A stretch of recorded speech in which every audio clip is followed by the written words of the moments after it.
Recording in progress.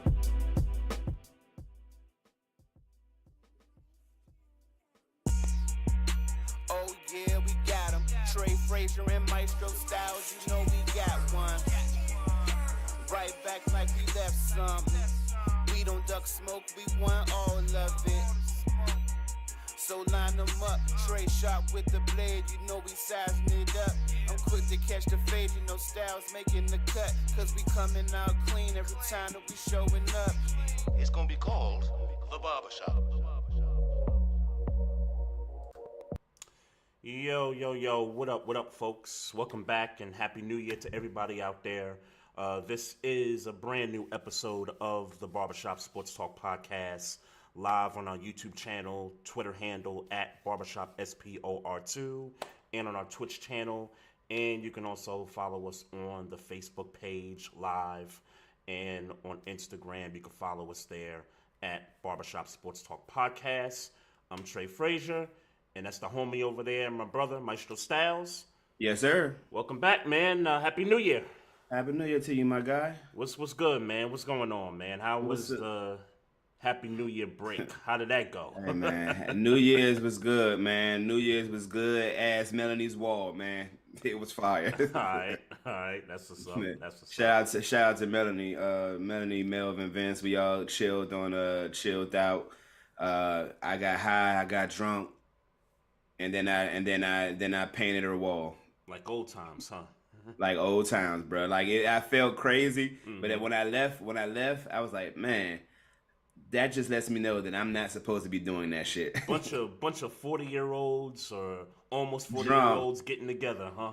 No, just getting too drunk. We got way too I looked over and Shorty face was in the floor. Like it looked crazy.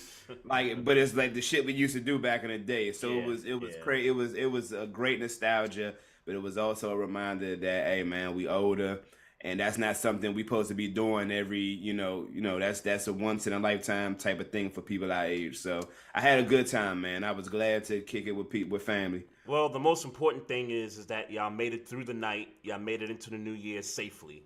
Oh yeah, because it was all on that big ass comfortable couch Melanie got. So that's the most important thing. We didn't. Nobody went nowhere. That's cool. That's cool with me, man. Yeah. I had the in-laws over the house for the weekend, so just kind of playing host for the weekend for the most part. After coming off the California trip and kind of right into that, and I saw y'all with the texts in the group chat back and forth about getting into trying to set that up for New Year's Eve and all that. But I'm surprised Sharif ain't come out and roll with y'all. Well, it looked like he did his own thing. It did? Okay. Oh, Yeah. I didn't know what he was doing. Like I wasn't checking for him on IG or social media or anything like that. I just assumed he was in the area somewhere and he was meeting up with y'all. But I guess he had some family stuff too going on, or just decided. Yeah, I don't know. I don't know. To be honest with you, I don't know. Or he just decided to have his own thing, whatever. Yeah, right. Yeah, probably just decided to strangle the family. But for sure, man, Happy New Year's to everybody, man. And look, man, I'll say this because it's something that I'm focusing on in my life. Like I get New Year's resolutions and I get that that's a thing, but let's not focus so much on the actual goals that we're trying to achieve, and let's worry about putting a system in play that where we don't just lose the weight or make the goal and just get back to it. If you're trying to be healthy, don't say I'm trying to be healthy for the moment when I reach my goal weight. Let's set a lifestyle so I can be healthy for the rest of my life. You know what I'm saying? So it's about what I'm learning.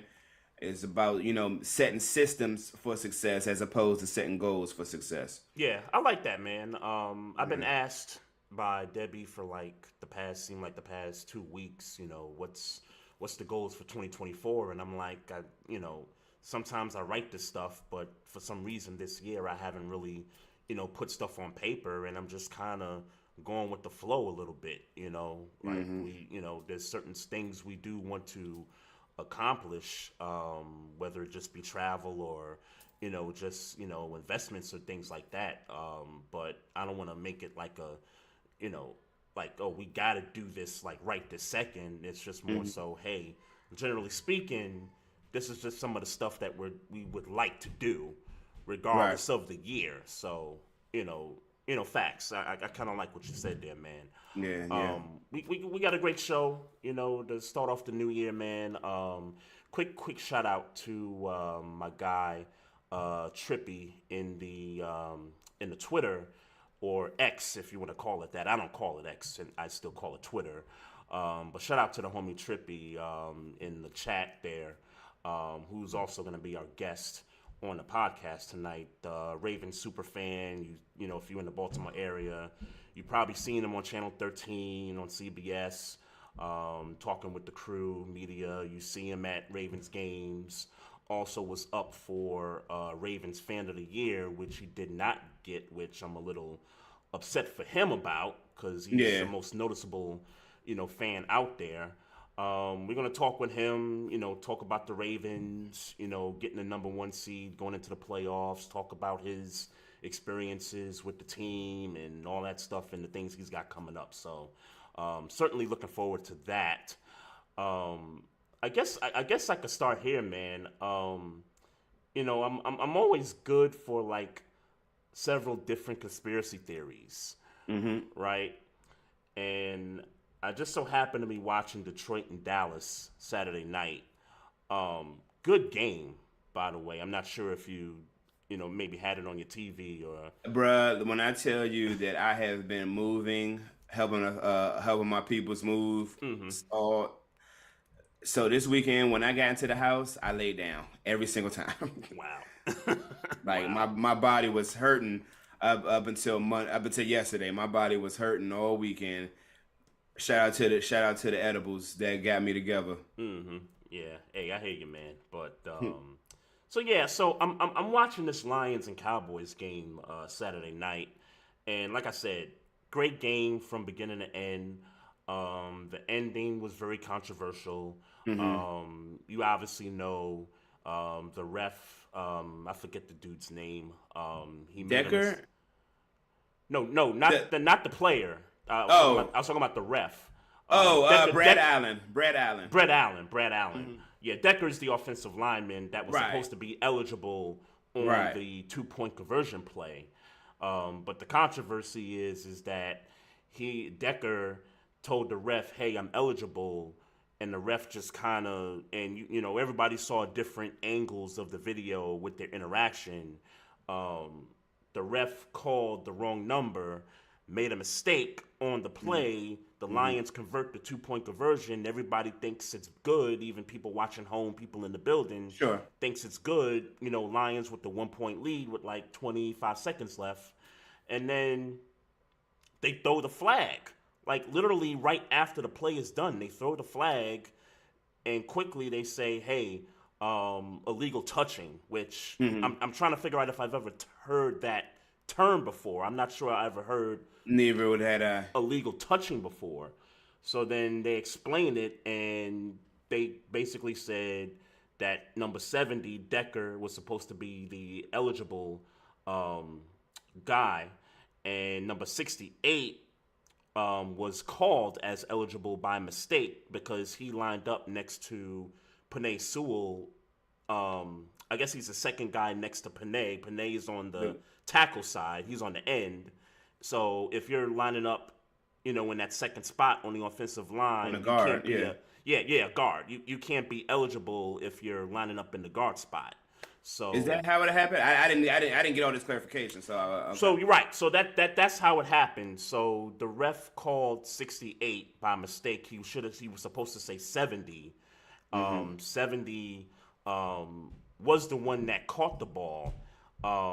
But the ref made the mistake, and it looked like, and again, when you look at those replays of their interactions, it looked as if the ref like walked past him a bit, saw him kind of communicate, "Hey, I'm eligible," but then also saw the other offensive lineman like right there with him, and it just like he totally blew it. The ref blew it.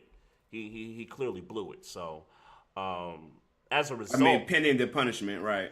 Right. So, but see, the problem is, I don't like the punishment part of it, even though he should get the punishment. But I don't feel like there's enough transparency when it comes to the refs and the mistakes and stuff.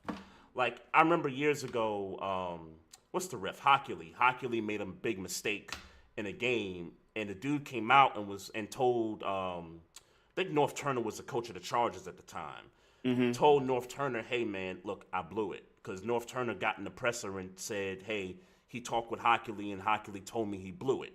Right. So, but Brad Allen, like, you didn't hear from Brad Allen at all, like, after the game. Like, you just heard the announcers talk about it. You heard, the ref that's in the booth with Buck and Aikman talk about it. You heard Ryan Clark kind of be disgusted a little bit about the situation, and it's kind of like, man, y'all really blew it, man. Y'all kind of reshaped this NFC playoff picture, man. Like, the Lions were literally playing for the 1 seed. Like, if they'd have beat Dallas and then they beat Minnesota this week, and San Francisco, loses to the Rams, which was a really good possibility of happening, then the Lions could have got the 1 seed, maybe no worse than a 2 seed, because they'd have the tiebreaker over the Cowboys, and they'd be 1 game up on the Eagles if the Eagles somehow win the division there, and we'll talk Eagles too, because they're a mess too. But yeah, man, I started thinking, I'm like, I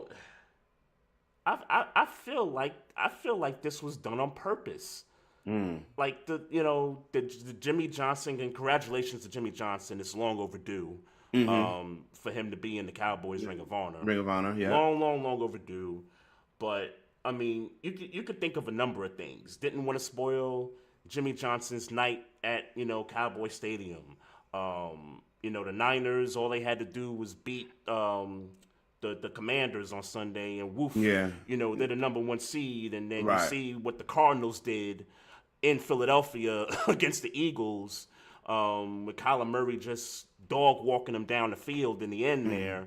Eagles drop out of they drop into the wild card spot. Dallas gets the 2 spot. Lions at the 3 spot. And then now you got the number 1 seed wrapped up by the 49ers, kind of, I don't want to say gift wrap, because the Niners put themselves in a position to, be that. But Detroit should have won that game. Like, if the ref makes the right call there with calling the right eligible player, the Lions are supposed to win that game, and maybe with 25 seconds left, maybe Dak goes down the field, sets them up for, a game-winning field goal. Who knows? But yeah, man, I thought the Lions got screwed, man, and I'm just sitting here thinking to myself, man, they either wanted the Niners to get that 1 seed so bad, or they just said, yo, we not going to ruin Jimmy Johnson night. Like, we just not going to do this. So, your thoughts on everything that happened? I know you didn't watch the game. I know you. Well, but I mean, obviously, I know what happened. In a microcosm. Look, for me, yes, it was a bad call. I mean, to answer, I don't necessarily prescribe to the conspiracy theory of it. But I can see. I mean, you make logical points. I think for me, obviously missed call, or maybe a missed call, because like, even though like I get that it looks like Decker's reporting, and I get that it looks like all the communications happened, but until we get audio about what was said, what happened, like until we get the audio to match the video, it's kind of difficult to make that assumption. And I remember looking at the video like, I mean, it definitely looks like that's what he's doing, but I mean, what else could he be doing? Hell if I know. I just don't know. Right. I just don't know. So, while I believe Brad Allen dropped the ball, I don't know that for a fact. I'll say that the fact that the NFL felt like they needed to put down some punishment, that would say that either they heard the audio, either they heard what happened, or just didn't like the optic of it. Right. So I think for me though, dealing with the actual game, would you have did it again, like went for 2 again, or would you have kicked the field goal to tie it after such a gut punch penalty? Yeah, so I came away with the conclusion that Dan Campbell was in his emotions because of the missed call the first time, and then the second time they tried to do it. I think the penalty was on the Cowboys, and then they got backed up, and then Detroit said, yo, third time's a charm, let's go for it. Me personally, I would have just kicked the extra point, Right. and then just try to get it to overtime. It was a 20-21 ball game, and I get CeeDee Lamb had a historic night. I get all that, but when it came to points being put on the board, it wasn't a shootout. It was still sort of a defensive type of football game. If Dallas gets the ball and you get a stop, then you're right back in the game. Right. So I didn't get that sense. Like, I thought both defenses throughout the game played okay to the point where, hey, you could extend this game, get it to overtime. I didn't like Dan Campbell's explanation of, well, we got the North locked up, and that's cool, right? Like, you can do some things, you can control some stuff, but if you're the Lions and you could get the 1 seed versus being number 3 and happening to only play 1 playoff game versus possibly 3 or 2 at that point. Right. Yeah. That makes no sense. Yeah, that don't make no sense to me, man. Like, y'all the Detroit Lions. Y'all won this division for the first time in 30 years. I would like to think that, and yes, you wanna road and stuff. You wanna try to get the dub and all that. Like, the first time, I loved the call. I loved the decision. Exactly. The first time. But after the mistake and then the Cowboys penalty and then having a third time to really think about it, for me, I would have just went ahead and kicked the extra point and just sent it to overtime. It seemed like they had it, like you could see the energy of it. They had it was a blow to that team. Yeah. So why not just kick the? So why put so much pressure on yourself to make one play to get out of the stadium as opposed to kicking a field goal, making it, composing yourself. Yep. You know what I'm saying? To get a stop or score a touchdown. For me, after all of that melee that was trying to stop you from walking out that stadium in regulation, for me it's just like, all right, that's never like. Let me just go ahead and get this tie, and the game ain't over. But I mean, I like I said, I respected it on the first play. Yep. But after all that whole sequence of things that started happening, I'm like, man, this must not be meant for me to happen this way. Let me go ahead and get the tie. Yep. And get out of there. So I'm with you 100%. Irregardless, like the play happened, the bad call happened. It happened. But at the end of the day, you still trying to get a W, and you're not playing for the division. Like, let's be clear. If you already locked it up, then you're not playing for it anymore. So you're trying to play for the next thing that you can get. And who in the hell wouldn't want home field all the way through and a first round bye? Like that wasn't a good excuse. But I could imagine that he was still a little emotional. Like, I can imagine him still being in his feelings. I mean, you saw it. He was balling up papers in the post game conference. Like, he was visibly still upset about what had happened. So what he was doing there when he balled the paper up? He was trying to find some place to spit his gum out.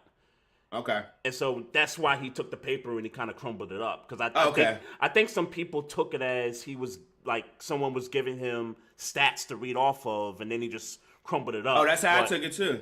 That's exactly how I took it. Okay, but nah, he was looking for, because he was going like this, like trying to find like a garbage or something, and someone gave him a paper and he just bit in the paper and just kind of crumbled it up. Got you. Okay. But nonetheless, like that whole presser, he was definitely upset. Like with everything that kind of happened and with the emotions of trying to go for it 3 times in a row and stuff like that. But you know what? At the end of the day, it's Dan Campbell, because Dan Campbell is going to take those risks. He does this. And so in a way, you kind of got to respect it. But then also something's got to kick in to where, okay, this ain't happening for us. Now I got to just start playing it smart. Like, I can't get my ego in the way. Because at this point, that's the difference between a Nick Sirianni and, say, a Brandon Staley. You know what I'm saying? So, they're aggressive at 4th down, but they know when to take it. And more than that, when they take that chance, they make it in the pressure situations. So it's like, all right, I can respect you having the balls to take to do it. But if you don't make it and don't make it in situations like this and you build a resume of it, and not to say he has a resume of it, just saying if he starts to build a resume of it, that's different. That's the difference between a great coach and a coach that might not deserve their job. Yeah, so if I'm Dan Campbell, I kick the extra point for sure. And so here's the other conspiracy theory that I had. is that they really trying to set up this Stafford homecoming game in the wild card round. I'm with it. Like they trying to set it up, and I'm with it too. Like that's that's drama. The NFL loves it.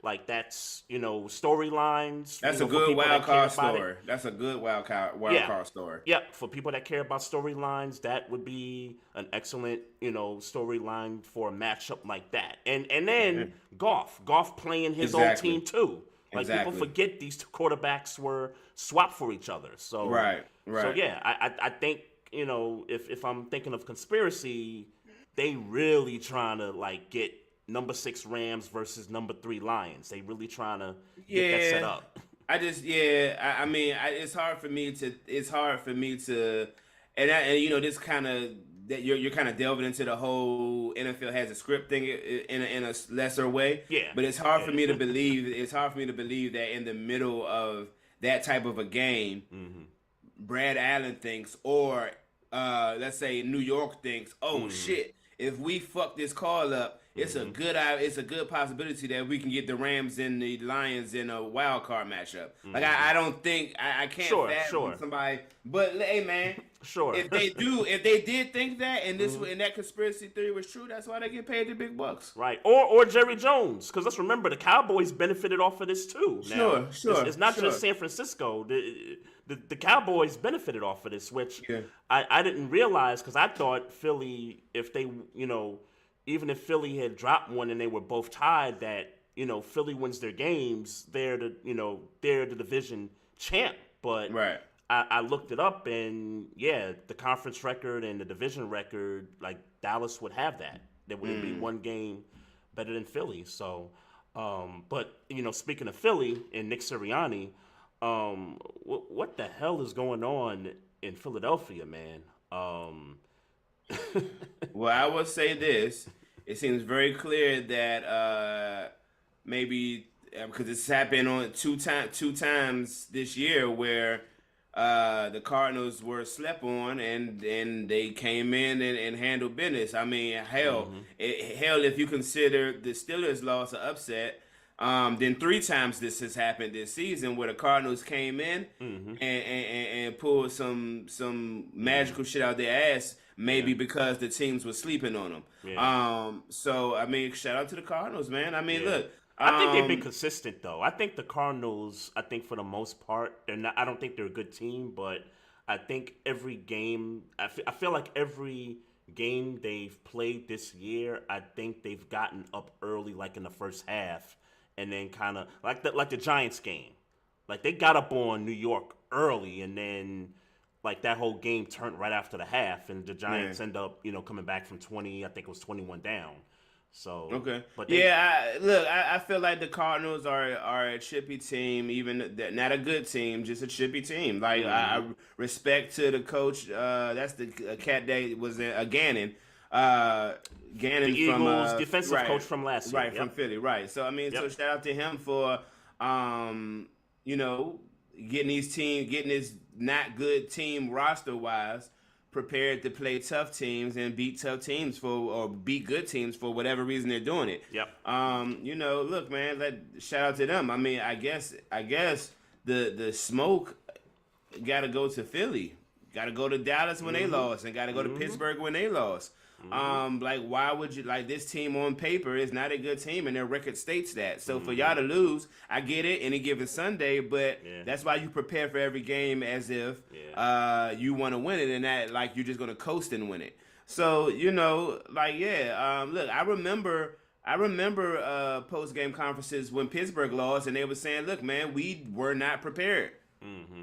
They said all but, or some players said all but, we weren't prepared. Right. You know what I'm saying? Right. So, I could see how Dallas wasn't prepared maybe and how the Eagles weren't prepared maybe. Now, it's a trash-ass time of the season with Super Bowl aspirations for you to be losing to Arizona. Yeah. But I'll be honest, I think their chance to get to the Super Bowl and or win it is just as great as it was before they played the Cardinals. I don't think this changes their trajectory as far as, I was talking to my cousin yesterday. He came by. He's you know him, Fred. He's Fred, big Eagles fan, And he's like, man, the season's a wrap. And I'm like, you think so, bro? Like, all it takes, man. Like I told him, I said, look, if y'all the wild card, if y'all the 5, I think whoever's winning that South is getting their boots smoked. Right. You know what I'm saying? And then after that, you're going to Dallas, and look, that's a division rival, so you know their tendencies. And if you can get by Dallas, then it's San Fran at that. Like, and you've played San Fran, and I get it. Y'all got y'all boots smoked earlier this year, but y'all also beat them in a conference championship game last year. So. And also, this is for all the chips. So, like, you know, right. You got to assume that one game you're in the Super Bowl, you're going to put your best foot forward. Yeah. Yeah, so, it's definitely not over for Philly. Look, I disagree with that 100%. Yeah. Definitely not done. But shout out to the Cardinals, man. I mean, the win meant nothing outside of moral victory, but, hey. Kyler Murray is telling the team, y'all are not going to be picking a quarterback in this draft. So whatever y'all thinking, tanking, whatever, that nigga like, nah, we gonna put on. We gonna put on. So well, I hope it works out for him, man, because you know, a lot of people been down on Kyler Murray, myself included. Mm-hmm. No, sure. So I hope it works out for that young brother because I ain't high on him. He's looked okay in some of these games though, for certain. Well, I don't. For me. Win games. Mm-hmm. Be the reason you're winning games. Right. You'll be fine. Like if you ask me, like I think the Cardinals should draft somebody that can help the team. Like other than the quarterback position, if you ask me, anyway. Yeah. You know what I mean? Like I think you just ride it out with Kyler and kind of see what you have. You know, when it comes to the draft. Staying in the NFC. Yeah. What's up? So. Ram, in your mind, who gets the 7th seed between the Rams, Seahawks, and these? I guess you got to add the Packers. Saints per record and the Packers. Packers. So I know the scenario for Green Bay is beat Chicago when they get the 7th spot. Okay. And Chicago has been on fire these last few weeks too. I just realized they're 7-9. I thought they was much worse than that, but just kind of looking back at the schedule, they've played some good football. Justin Fields and the crew. Would it shock me to see Chicago upset Green Bay? It wouldn't shock me, but on face value, I'm probably gonna pick Green Bay to win that game. Okay, and that would mean that Green Bay gets the 7th seed, and they're. You mean irregardless? So they would get it irregardless of what the Rams, Seahawks, or Saints do? Yes. Okay. That's a win-in situation for Green Bay. Gotcha. Okay. Yeah. Okay. Seattle needs help.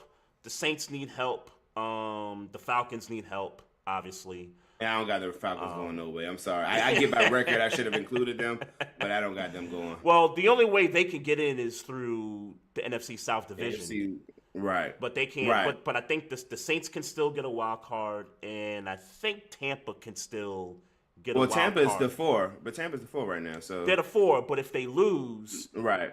So whoever wins between Atlanta and New Orleans wins the South. Wins the South, right? Yeah, but I don't remember who Tampa Bay played, but I remember Carolina. looking at it and saying, okay, yeah, right. Because everything is division games. Yeah, for the last week, so I definitely looked at that and said, yeah, there's no way Tampa Bay's going to lose that game. Yeah. Hey, speaking of Carolina, the owner was fine, for throwing drinks. $300,000 for throwing a temper tantrum, throwing a drink at a Jacksonville fan at the game on Sunday. Yeah, he should. And for real, find him more. I'd have fined him $500,000. Yeah, I'd find him a little more. Yeah, and I know this is going to happen, and I saw a statement from him on social media recently saying, "Hey, my actions don't represent the NFL." Blah blah blah blah blah. If it's me, and look, billionaires are going to do what they want, but I would find the fan and personally be like, "Hey, I'm sorry I threw a drink on you." Yeah, for real. No, for real. real. You know what I mean? Like, because you was that's wild as shit. That's wild as shit. Yeah. And I was taking a step further, nigga. You like, all right, you rich and in the booth. you throwing drinks at somebody where they can't get back to you and deal with what you did. Right. You know what I'm saying? So that like, nah, like, I get it, you rich and all those things, but nigga, like, you ain't too rich to get punched in your shit. Yeah. So what you did was not cool, wasn't acceptable, and I don't give a fuck how mad you got about a game that win or lose, you getting fucking paid to fucking watch. Yeah. Essentially. Right. Essentially. So, like, I get it, you want your team to win, and you got a little, you know, in your feelings, but it ain't no reason to be disrespecting nobody that way, especially when that person can't respond to your disrespect.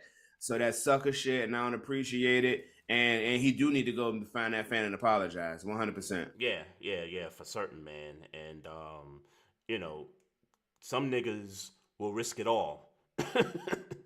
If you know, throw a drink on them, they'll risk it all. They'll risk it all. we see enough fights in stadiums on social media to know that if Dave Tepper was somewhere in that dude reach, he might have got his block knocked off. So like don't do that type of shit, knowing that there's going to be no physical repercussions for your actions. Yeah, right. Because because that 300,000, I'm sure it hurt a little bit, but you got it. You know what I'm saying? You definitely got it. You got the money. You know what I'm saying? Definitely got it. That punch in your face, it ain't like, hey, stop playing with people. Stop playing with people. That wasn't okay. Yeah, that wasn't okay. Not okay. Look, I get your team getting shut out. Your football team's bad, and I mean it's partly because of you, but you know you don't need to be acting like that. Yeah, and that's the other part for me. If I recall, Jacksonville was beating the dog shit out of this team. They got shut out. They got shut out. Yeah. Yeah. So at what point did you get so mad?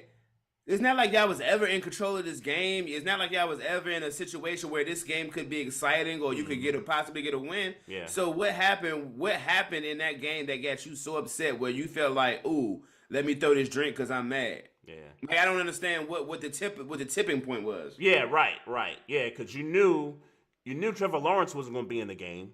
So you probably thought you had a chance with your guy, and you know, coming off of putting 30 on Green Bay, you thought, "Ooh, maybe we can get these guys." And it turns out y'all get shut out. And like I said, it's not like there was no, for it to be a donut, there was no point in time where you thought you had momentum. Yep. Yeah. You know what I'm saying? So what were you like in my mind? Third quarter hit around, and I don't know what it was going into the fourth quarter, but if it was 19-0, yeah, like, nigga, you know what your team is, y'all not coming back, right. You know what I'm saying? Like, it's 2-14. What? Yeah, like, what are we talking about right now? Like, why were you so?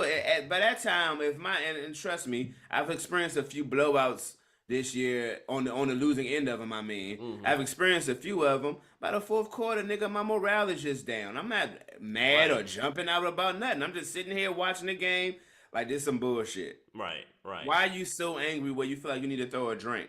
It seems malicious. It seemed like he saw a fan and was like, "Ooh, let me start some shit." And I don't, like, nigga, cut that out. That's not cool. That wasn't cool. Not cool at all, man.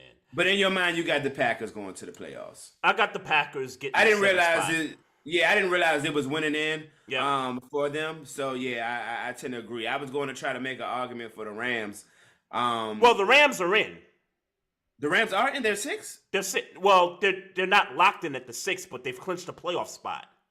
So okay. So they I could read be something totally different. Oh, okay. Yeah. So they could either be 6 or 7. Gotcha. But they're in. Yeah. They clinched on Sunday.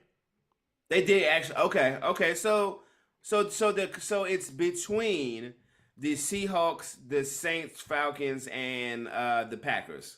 Yes, you can exclude the Falcons from that. They can't get a wild card. They'd have to, like I said, they'd have to win. They have to win the. I'm just saying they're in it, but they're in it. But they're in it. Yes. Okay. Yep. All right. Well. Shout out to the Rams, and I hope they get Detroit somehow, some way. Yeah. Like you said, what's your conspiracy theory? Yeah, what's your conspiracy theory? It's looking like it's gonna be, Rams and Lions, and just without the storylines, that's gonna be a hell of a game. Yeah, and I stand on what I said. You think that's upset special right there? I think it's. I don't even. Yeah, I think they get Detroit. I stand on it. I think they get them. Shout out to our boy Carlton Henry. Shout out my man CN.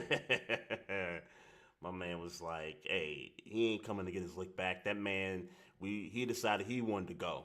It's like, Yeah, all right, facts, all right. facts. Hey man, Facts. so I saw your tweet earlier, and I did see the video from last night's college football playoff. Shout out to first of all, shout out to Washington, shout out to Michigan for yeah. winning their respective games. I think that's going to be a good game next week for the whole thing. Man, it just seemed like, and I'm going off on a tangent for a little bit here, but it just seemed like ever since Cam and Mace have been doing their thing, and this new age of media is starting to come upon us. Like I've been noticing networks ain't just been giving a damn about profanity, dropping a curse word here and there. Like I'll give you a couple examples. So, and speaking of Michigan, when the whole Jim Harbaugh thing came about and he got suspended for those final 3 games, I remember Charles Woodson. Charles Woodson does the, I guess, little pregame on Fox for the college football stuff. He came out on air and was like, "Yo, it's bullshit." Like he came out and just said it live on TV, right? And it just kind of let it ride, right?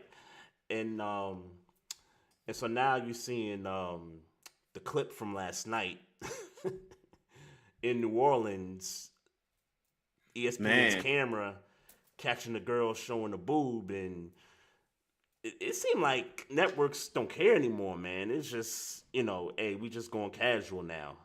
Like we'll pay the fine when we pay the fine. We don't care. I'll be the first to say it, man. Or maybe not the first to say it. That cameraman needs some type of punishment, bruh. I don't know. Look, I feel like in the 2 seconds, like, look, and I get and I would have to imagine. I've never been a cameraman. I would have to imagine that it's their job to be able. It's their job to say, I get that. This is how I know it's at work. Yeah, and I agree with you, by the way. Like, I agree with you. Because I'm getting ready to shoot him some bail, and then I'm thinking about how I know it to work. Yeah. How I know it to work is that cameramen go around looking for good shit to shoot, and there's a screen in a control room where a producer looks at that and says, "Ooh, he got a good shot right here. Go here." Yep. You know what I'm saying? Right. It's a good shot here. Go here, type shit, right? So in my mind, 2 things. If I'm a cameraman, I think it's their job to realize really fast, that this is not going to pan out. Dump well. button. This might not pan right. Get out of that shot. Yep. I think it's a producer's job, or whoever, I don't know the term for that producer who would do it, or that person who would do it. Yep. I think it's their job to be able to assess screens and say, that don't look like that's going to be a good shot. That could go left. I don't know how. I don't know why. That could go left. Right. Obviously, there's room for human error. We've seen human error before, and clearly this was human error. I don't believe the producer or the cameraman was like, "Oh shit, she about to put her titties out. Let's go look at it." Right. I don't think that's what happened. I don't think that they were saying, "Ooh, let me be lackadaisical about what we're shooting because of the new media." And let me be clear, even if that were the case, the new media should be the new media, and the old media should be the old media. There's room for both places to eat. Yep. Like there's no need for ESPN to feel like they need to be competing with it is what it is. That makes no sense. Right. It makes absolutely even no though they sense. got Pat McAfee, dropping S-bombs on right. Well, he almost said it. He didn't say it. He almost said it. No, not the F-bomb. He said shit on several occasions. He even said it on First Take.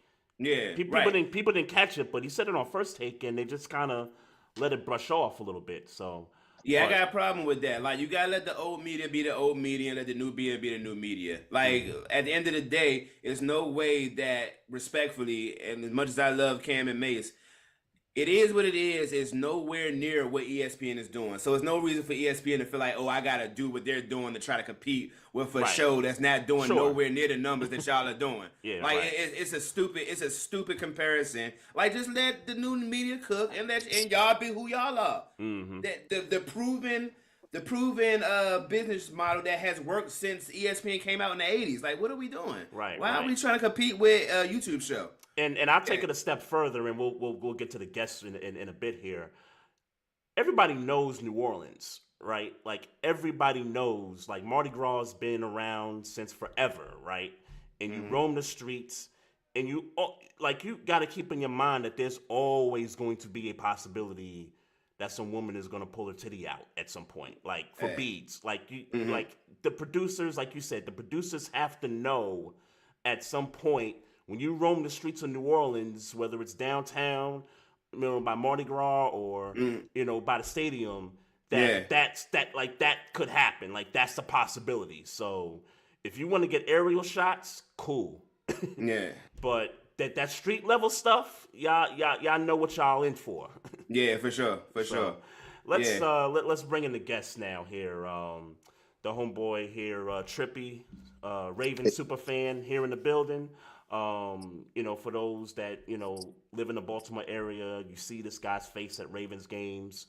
You see him on Channel 13 on TV, talking with the media, training camps, the whole nine. I'm still bummed that you ain't win Fan of the Year, bro. I'm still bummed about that for you. Let's welcome in the homie, man. Trippy. What's good, man? Happy New Year. Hey, Happy New Year. What's up with y'all? What's going on with you? Hanging in there, man.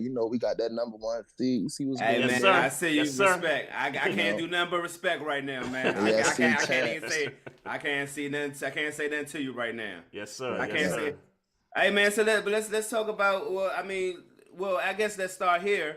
I'm going to assume it's an assumption because I'm from DC and I can tell a Baltimore situation when I see it. You've been a Ravens fan all your life. Right, yeah, I've been a Ravens fan all my life. So just kind of break down what got you into football, what got you into the Ravens, obviously. Just kind of break down and explain to me because I'm hip. I've watched and had the Hog youngin, I forget his name, but what it means to you? Because at this stage of the game, in my book, you're the equivalent of that. I know you ain't necessarily as famous yet. But for me, I don't know no super fans. Like, when I looked at the list, I'm like, I don't know none of these niggas. I know who Trippy Kicker is. You know what I'm saying? Right. You know what I'm saying? So kind of get into how you became a Ravens fan and how this super fan thing started with you. Well, I always been a Ravens fan. Like I said, the Ravens came in, 96? Yep. But in 96, I actually moved to Jamaica. So I ain't come back to 99. So ever since that, I always liked the Ravens. You know what I mean? Sunday football, come on. You go see your grandfather. He watching the game, and you just, you know what I mean? Every Sunday you just can't wait to, every Sunday to watch the games. And I just became hip. And then the 2000s, we won the Super Bowl. And ever since that, I just been a fan. Now this super fan stuff, like, I don't know where it started from for real. Like, I guess I started just going viral for real. Like I guess I could consider myself a super fan now, but you famous, bro. You famous, man. Always consider myself like just a regular fan, but I do love the celebrity status, but when I'm out, I don't be looking for that. I'm just here for the people. You feel what I'm saying? I'm just trying to get the people like a show. You know what I mean? But the super fan, I guess it all started. Well, actually, I went to Tennessee, Lamar rookie year when we beat him like 21-0. I got a friend, he's a Titans fan. He's like, man, let's go to the game. So we actually left like 6 a.m. and went to the game later that day. But I had made a picture that was on Facebook, and it was crazy because like I was so tore up after the game. I posted, woke up, I had damn near 600 likes. Now on Facebook, you will get a couple likes, but 600 likes, you like, hold up. Yeah, you wake up in the morning, it's at 1.2K, and it was just funny. I had my hand like this, and it was funny because you had like a Titans that was was the lady a Titans fan? It was a dude and a lady right there. Either one was like had a Steelers hat on, and one had a Titans hat on. So I guess that was so funny about it. Then ever since that, I used to work at the Ravens Stadium, and then after a while, I decided to stop working because it was kind of hard. Like, you getting a couple of dollars there, but it's kind of hard when people see you like, hey, you want a drink, and you can't really, not saying it's just about drinking, but you can't really enjoy the game like you want to because you're working. So you're working, yeah. I just started, going to the games, and then last year, out of what 19 games, I think. Was it 19 games? Whatever it was, I think I went to like 16 or 17 games last year. So I just try to like, one of my goals is try to touch every stadium in the NFL. But like I said, I guess the viral moment went, last year in MetLife. I never forget. See, I'm the type of fan when I go to the game, I like to enjoy myself. You know what I mean? So I was standing up. You gotta think about it. Like I'm in New York. My boys ready to play. I'm hyped. You know what I mean? You've been drinking a little bit. I mean, I'm controlling myself, but then I never forget this one fan was like, "Hey, sit your ass down." I'm like, so this what? was the Jet game? This was the opener, the Jets game? Yes, Okay, yes. okay, yeah. So my homeboy was like, "Trippy, sit down, man." I'm like, "Bro, come on, man. We paid our money like that. You feel me?" So I said, "All right, I'm gonna sit." Plus, I like to take pictures. So, I'm standing up taking my pictures. So I said, "All right, I'm gonna sit down." I said, once we start running the score up, can't say nothing to me. So if I'm not mistaken, I think they might have kicked like a field goal first. So it was like 3-0. Ever since that, started running the score up. So I started feeling my drink a little bit. So I stand up and say, "Hey, look, y'all." And that video went viral because even the NFL had posted like that week 1 video. And, I remember that. I basically said, "Look, fans, they told me sit my ass down. Look at the score now. They ain't tell me F since." You feel me? And then ever since that, I just started making TikTok videos.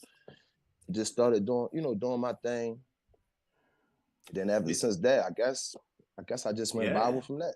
That's what's up. Nah, you definitely, yeah. Like I said, I don't know no other nigga that's a Baltimore fan considered a quote unquote super fan. You know what I'm saying? Like, so that's you for me. You know what I'm saying? And then you look like me as a black man, so I'm definitely, I don't even know who them other niggas is. So, look, man, this is going to be as objective as possible, but I do got another question.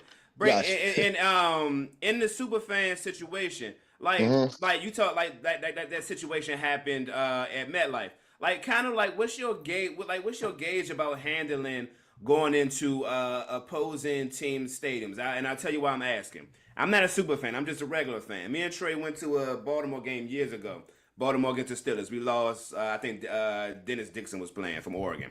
But I'm just in my thing. I'm just in my bag, in my little Steelers gear, whatever. And luckily, I ain't catch the nigga who tried to snatch the title out of my back pocket. But niggas, they doing little funny things, and they don't know. Like I ain't trying to get jumped. They don't know that I fight in real life. Like stop playing with, like you know what I'm saying. Like stop playing. It's like so. I guess my question is like, how do you gauge how do you move? How do you still be a Baltimore fan and visiting stadiums? And I guess quote unquote, cause fuck another nigga. Like you ain't gotta be respectful, but like kind of be a fan, but not the fan that's going to get into some shit in a visiting stadium. Well, it's crazy you said that, and you're a Steelers fan, cause like, any away stadium I ever went to never had a problem. Like even when I went to Pittsburgh last year, sitting by myself with a bunch of Steelers fans, met the dude Uncle Jimmy. We still cool to this day. We text each other, all that, but it's like I remember my mother used to always tell me something like, don't put your head, like if somebody put your hands on you, then it's something different. You feel me? But as a fan, and I even see this at Raven games, right? And I guess a lot of fans like go off of what the other games was, because like I had a situation in Pittsburgh this year, like I don't know, because Najee Harris. I know y'all know Najee Harris. I'm the one that Najee Harris took. I'm gonna ask you about that. Yeah. All right, cool. So I don't know, like when I went to Pittsburgh this year, I don't know if they was like, oh, that's the dude, let's trigger him. Because like I said, like when I go to stands, when I go to different away stadiums, I'm gonna talk shit, but it's respectful. You know what I mean? Like, oh, your team trash. Oh, first down. Like this one thing I love to do. Like if I'm at a away game, whenever the Ravens get a first down, Ravens. You feel me? So when I was doing that at Pittsburgh, like, I mean, I know y'all was having like a little, like when we played y'all season was like a little shitty at the beginning. You see what I'm saying? So like, sit your ass down and all that. And it's like, I'm trying to be respectful, and I'm just turning around with my flag, my Ravens flag, and the security like, hey, you can't do that. I'm like, Dad, you can't talk, but they was throwing stuff. But I just look at it like, I guess it all depends, but I guess it depends on how you control yourself. But you know how it is when some people drink and they can't control their liquor. You see what I'm saying? Yep. So I just try to avoid that stuff. But I got people saying, man, Trippy, let's go back to Pittsburgh this year. And I'm like, I don't really want to go no more. Like it ain't that. It ain't. I'm gonna be real with you. It's not that. Yeah. It's not that I'm scared. It's just that because when I go out, like I'm basically representing the Ravens now. Like I might not work for them or nothing, but it's just like I'm a voice for them. Like you know what I mean? Yeah. Like you see what I'm saying? So it's just like, all right, if I start fighting, then what? And then when I go to games, it's not like I got like a Lamar jersey or like a player jersey. I got my own custom jersey on. Right, so right. If people start recording this stuff, it ain't gonna be hard for me. You know what I mean? Now, get found. Hard for me to find. That's right. Yeah. So they gonna know it's you. Yeah. I just try to avoid that stuff. Like, and then it be so many people that fuck with me for real. For real. I remember I had a situation happen. Like when I talked to the players, this one dude. Like, yo, just kept pounding me on my back, like the gates pushing me over. So I'm like, bro, what you doing? Like, you could tell he was drunk. You smell it all on him. Yeah. And I'm just trying to tell him, chill, not knowing that I got so many people surrounding me. Like the type of person I am, not saying I'm asking for it, but a lot of people fuck with me with, though they'll probably do whatever. You know what I mean? So right. Like, you can't control what they do. Yeah. Exactly. Then I had the one dude was like, man, Trip, we was ready to fuck that dude up. And I'm like, man, I'm glad, you know what I mean? So I just try to, but when I go to the games, though, I might talk shit, you know what I mean? But I ain't the type want to fight. Even we lose, I mean, hey, it is what it is. Right. When the Cincinnati last year, week 18, we lost. Wild card again, lost. You feel me? But it's just all respect, though. I wouldn't never be like, I mean, if I say fuck you, it ain't like I'm gonna be ready to fight. Yeah, like, right. You got, like, even on spaces, you got some people, they be so mad, they want to start getting personal and stuff. Like, I would never get like that. Because, like, at the end of the day, they out there making money. We just out here chilling. You feel me? So, right. That's how I look at it. I'm that same way. Like, for me, I think the only difference is that I need to know that I'm good. Like, if it go down, like, you know what I'm saying? Like, I gotta get home to my family. I gotta get home to my kids type shits. But that's good. That's good because like, to be honest with you, I'm certainly not interested in going back to another visiting stadium because I haven't even been to Acrisure yet. So I haven't even been yet. So, and low key, I could like, I don't want to apologize about having a still a nation. I ain't know, like, fuck them niggas. That's them doing that. I ain't do that shit. But I've been hearing a lot about that this year, specifically about how fans be on some real Bama shit out there. You know what I'm saying? And look, we not a good team right now, but like I've never heard it outside of this year where, like, in that stadium or in those stadiums in Pittsburgh where it's been like it's been disrespect. I ain't never heard that shit. So for me to be hearing it this year, and even have been hearing it from people like D, shout out to D. You know what I'm saying? Like that was weird to me because I never had really heard that type of shit coming from Pittsburgh. Like, I always heard, for the most part, outside of sports opinions, that Pittsburgh Steelers fans are normally cool. So that's wild that I'm hearing that. And if it comes from her, you know it's legit because she's going to every game. But I think I'm gonna be real with you, right? And I ain't really say this on Twitter because I know how some people is. Like, I ain't gonna lie, I fuck with white people. I fuck with all type of colors. But what really bothered me was, right, like, remember it was a situation happening at Morgan State, right? It was a shooting. Yeah, I remember that. So I never forget, bro. Like, you know, I'm a super fan. People love me on TikTok. So it was this one white dude. He was a, Ravens fan. So it was an extra seat behind us. It really wasn't his seat, but I'm not gonna tell you can't sit right there. So I guess he saw what I was doing. So, he kept, like, trying to, like, start shit with the fans. Cool. Bro, I never forget, this one white girl came down there and said, hey, take your fucking ass back to Morgan State. And when she said that shit kind of rubbed me wrong. You feel me? Like, mind you, you feel me? Like, it was just some shit that happened at Morgan State. And for you to say that, I'm like, wow. Right.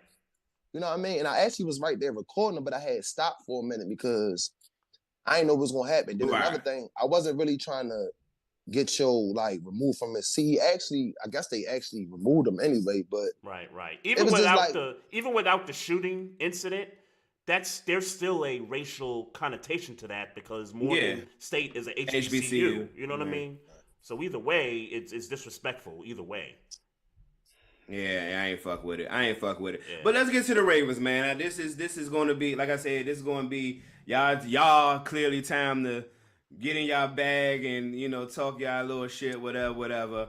But I'm still going to rep for my squad when it's time appropriately. So talk to me about the Ravens season and your, like, I guess, overview of the Ravens season for you. And what's clicking this year, man? Because I ain't going to hold you. Trey been saying this since the beginning of the year that they going to the Super Bowl. And I thought he was sounding crazy as shit. I said they win 14 games. Yeah. So like when you said 14, I said 13. So I guess we all in the good boat, right? Right. Yeah. So how you feeling about your team, and talk to me about how they like, I guess a overview of their seasons this year so far. Well, I mean, so far the season going how I expected. I predicted us to go 13-4. The AFC will come through the bank. So right now everything looking good. Defense, I knew the defense was going to show up. Basically, like everything I was saying, like Justin Metabike, I made a tweet that he was going to have double-digit sacks. He had that. Mm-hmm. I had a tweet saying that Zay Flowers will surpass Hollywood receiving and, the touchdown joints. And I think he passed that. He got like 800. Can't remember how many touchdowns he got. I think Hollywood had like 7, but I think Zay is right up there too, if I'm not mistaken. Yeah, he around there. I mean, I was upset about my man JK because I feel like he would have had a big year this year. Yeah, I feel sorry for him, man. I feel like that was the last moment that we're gonna see him in a Ravens uniform because of the Cole contract situation. I think this was the year where he kind of had to prove it, or he was gonna be out on the market for another team. So it sucks that that happened to him on the first game of the season. Yeah, and then I mean, everything looking good so far. To be honest with you, I'm just ready for the divisional round. I'm gonna be honest with you, I'm not like one of them Raven fans like, 2019, see, because like the thing about it is like we could talk about 2019 all we want, right? But if you think about it, this what Lamar's 6th year, right? Yep. So that was Lamar's 2nd year. You know what I mean? That was 4 years ago. So like I'm pretty sure like people that was on that team mature like Lamar. You know what I mean? Like I don't think it'll be the same like 2019. We have different coordinators. We don't have Greg Roman no more. We don't have Wink Martindale. You know what I mean? We got Todd Monken. If you look at Sunday, when I listen to the radio, you got sports reporters saying, dang, I ain't see this Raven offense before, because I feel like it's still more that's going to be unleashed, like, in the playoffs. But other than that, though, everything's going good, though. You know what I mean? We got, the number 1 scoring defense, the offense looking good, Lamar playing good. I know some people saying the stats don't look as well, but I mean, it's all about wins, right? Yeah, exactly. Hey, that's how I look at it. I'll take it a step further. And I'm just like you. Like, I'm not that type of fan that goes back to 2019 and starts thinking about, how that ended for us. But when I hear fans bring up the history of home playoff games for the Ravens, it's not a very good record, kind of going back to like the McNair year in 2006 and how that turned out. And then even a couple of years, prior to that. In our history, we don't play well at home in the playoffs. But when you look at our road record in the playoffs, it's crazy. Like we win playoff games on the road somehow, like throughout the history. So I kind of understand, like, it's not just 2019, right? It's the other home games previously where we don't look so great. We don't have a good record in that. So I understand the fans' point, but I'm at the point where it's like, yo, embrace being on top. Pause. Like, you know what I mean? Being number 1, people talking about you, national media got you number 1 in the rankings. Lamar's the talk. He's the MVP. Like, embrace all that as a fan. And just let it fall where it may, man. Yeah. So, and I think we all are in agreement here, but I'd like to be sure, Lamar got to be the MVP at this stage, though. Yeah, like you see the odds right now. Yeah, I think it's what? Yeah. Biden's what, 2,000 now. So if you didn't catch that, I'm kind of upset with myself. I did like a future parlay together with like the coaches and stuff, and I don't think mine's gonna hit. I wish I would have just single bet Lamar by itself, but I mean, hey, as long as my team win that Super Bowl, it don't matter to me. Yeah, facts. Because this Super Bowl a buzz at this point. Like, y'all disappointed if y'all don't win this year. I mean, it's like 50-50. If we don't win it, I do feel like it's a bust, but I do feel like we can come back. But you got to look at it like, for instance, like, not comparing us to the Bengals. Like, the Bengals, that year they went, it should have been their year. Then they thought it was going to be their year. Mm-hmm. Then if you look at like the Chiefs, remember the Chiefs went a couple times, then they didn't go. And then look at the Bills. Like the national media been saying the Bills window been open for like the last 5 years, and where have they been? Right. And then if you think about us, excuse me, Lamar, he was hurt. Like he basically got hurt the last 2 seasons, and we still was like number 1 in the AFC. So like, now with a healthy Lamar going in the playoffs, let's see what we got. Because if you think about it, all we gotta do is win 2 games at the bank. We at Vegas. That's all it takes. So if the fans, like, I know y'all saw that post about Real Fan Dan. You know what I mean? He was saying like the crowd wasn't loud. Like, I feel like at the Miami game or just in general? Yeah, the Miami game. He made a post on Facebook saying like the fans wasn't as loud, which I agree because I heard the bank louder than that before. You know what I mean? I ain't trying to stress people. I know y'all pay y'all money and stuff, but like I always tell them, like I even tell the players this, look, I'm gonna make sure the fans do their job. Y'all just do your job on the field. You feel me? And I saw a couple fans saying, like, if you don't leave the state, like I'm still trying to get my voice back. If your voice ain't gone, you ain't doing your job. And I understand that because like all we gotta do is cheer, you feel me? Yeah, facts. Hey, so question for you, like as far as like the playoffs, like the AFC and everything, like so I know there's been this Joe Flacco resurgence in Cleveland over the last month. And everybody's like, oh, it looks like we're going to play the Browns in the, second round, which I welcome. Like, let's be clear about it. Like, Browns win their game in the wild card, they come to the bank, bring it. Like, I'm all for it. Me and Maestro, we was just talking about Rams and Lions, that whole Stafford homecoming and all that. Hey, bring the Flacco homecoming back to Baltimore. Like, I'm all for it. Like, my defense going to do what they do, right? Like, who... So in the AFC, who do you think is like the tougher opponent of everybody that's in the playoffs right now?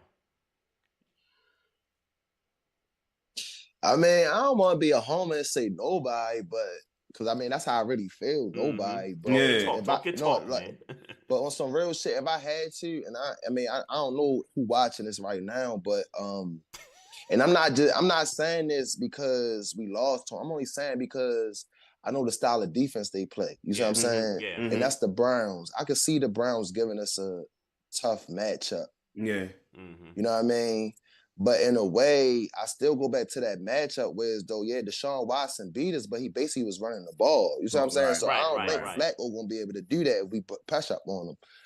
But I mean, like you say, bro, like that's what I want to see. It's 3 teams I really want to see in the playoffs, but I know it's only going to be 2 we're going to get to see because we got the number 1 seed. It's either the Bills, Browns, or the Chiefs. Right. That's the 3 teams I want to see for real. Yeah. So, hey, if we got to beat Josh Allen, then go beat Flacco or vice versa, or beat Mahomes or whatever it is, hey, I'm with it. Or if it's Miami. If it's Miami. Or Miami. Bring Miami again because I know they're going to have their boys this time. So, hey. I think my opinion. I think Buffalo, they on a mission right now. So if I was, and I tend to agree with you, y'all going to the Super Bowl in my book. But if I had to say somebody was in y'all way for real, I think Buffalo and because Josh Allen is one, and it's the same thing I was saying to him mid-season when it looked like Buffalo wasn't going to the playoffs, and I was going to collect on that bet. Josh Allen, like the reason why that team is trash is because they believe Josh Allen can overcome all the trash shit they got around their roster around him. So I get it. They got him, Diggs. They got him a receiver. They got him a tight end in Knox and Kincaid. They did those things. But I mean, what else do you really believe in Buffalo over there? Like they said, hey, I'm gonna give you a couple of weapons to throw the ball. And enough time for you to run around and make something happen. And every year they're in Super Bowl competition. I get that they're a decent defense, but we're not going to sit here and over the past 5 years, I keep it a buck and talking about, Buffalo's this defense that everybody fears. And like, no, that's not what you think about when you think about Buffalo. When you think about Buffalo, you think about Josh Allen. That's what you're concerned with. You know what I'm saying? So with that, that's the only reason that I would put Buffalo there. I would say not Kansas City. I would say Cleveland just because the division thing. Yep. But I mean, but really, I can't. I gotta give it to you right now. Like y'all should be in the Super Bowl. And quite frankly, Maestro, you don't want Buffalo in the playoffs because that's the one team that's going to keep your team out of the playoffs next week. Yeah, I know. I get that 100%. I'm just. Okay. I wasn't sure if you was aware of the scenario. No. I am fully aware. So do you want the Steelers in the playoffs? I don't. I would root for them if they got there, but to be honest with you, we don't deserve to be there. Yes, I want them there. You want them there. But I don't. But if we didn't get there, like, look, dog. Let's be clear. Our offense been trash all year. And with that being said, we were still in position to compete, but we're not in a competition to really compete because we lost to fucking Arizona, Patriots, and I get the Colts are a good team, but we should have beat the fucking Colts, and it's somebody early in the year that I'm missing. Like it's Texans. Like 3 or 4. It's like 3. No, the Texans beat the shit out of us. I ain't gonna put them in that thing. All right, but I was gonna say the Colts beat the shit out of y'all too. Yeah, but Gardner Minshew it's I don't. Sure, I feel like, it's different quarterback. Different quarterback. It got away from us. Is what I'm saying. Is what I'm saying. All that to say is that. But even if you take that one out and you just that run of that home run when we lost to the Patriots and the Cardinals. Yep. Like we're talking about this being a different team in a different conversation, and we just win 2 fucking easy games against inferior teams. Mm-hmm. So for me.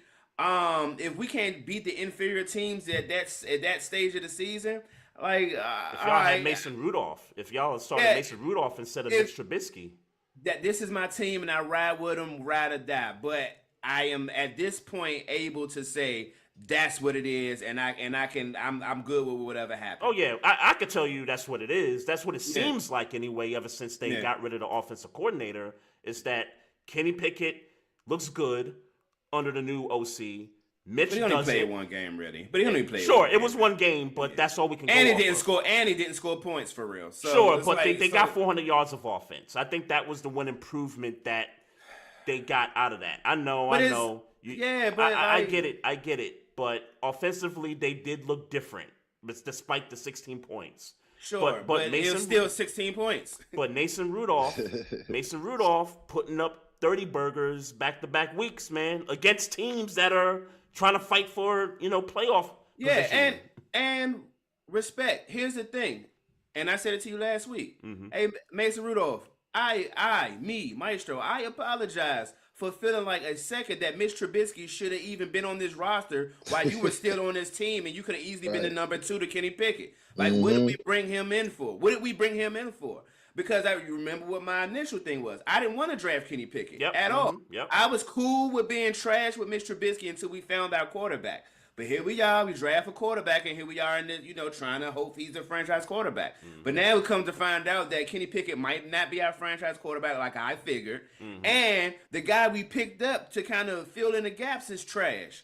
Mm-hmm. And here Mason Rudolph was 8 years in, know the system, know the building because he's been here forever. Comes immediately right in and do exactly what none of these other 2 quarterbacks could do. Hey, George Pickens is kind of open. Throw it. It's not. It wasn't hard for us this year, and for some reason we found a way to not do it enough where we're losing games to Arizona and the Patriots. It don't make sense to me. So it's my team. I ride. Mike Tomlin is my coach, and I ride with my coach. But this year. 10-7, 9-8, like, all right, cool. Like, you got another winning season. Like I kept telling niggas, like, all he does is get winning seasons, man. Like, yeah. but then here comes a philosophical question. Yep. How long? Like, I'm gonna tell you. I think I said this to you. Mm-hmm. Somebody said to me when everybody was on the old Fire Mike Tomlin, and somebody came to me and said to me, and it was a Commanders fan. He was like, yeah, he was talking about Ron Rivera. I said, but y'all would kill to get Mike Tomlin. And he said some shit to me, Trippy, that fucked me up. And I got mad, but I had to sit home and judge it. He was like, mediocre Mike? You think we want mediocre Mike? Wow. That's what he said to me, right? And I'm looking at this nigga like, what? Like, who you talk? Like, you crazy? But from the outside looking in,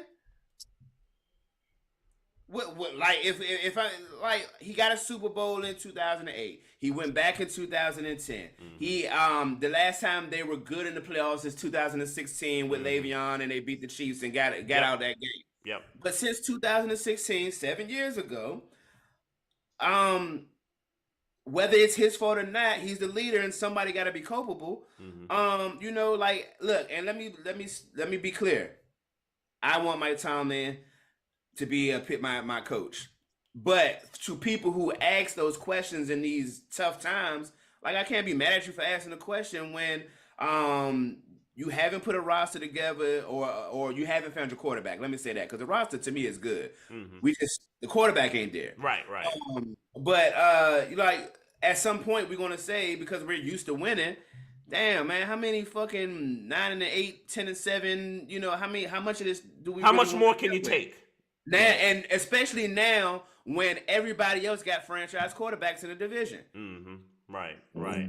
So Trippy. So speaking of the game, let's go move forward to the game. Which game? Come on now. Oh, all right. I just need to know if I need to switch my mode. Come on now. I just need to know if I need to switch my mode. Here, man. It's still a week over here in these parts. It is still this week. That's a fact. For you certain. said it right.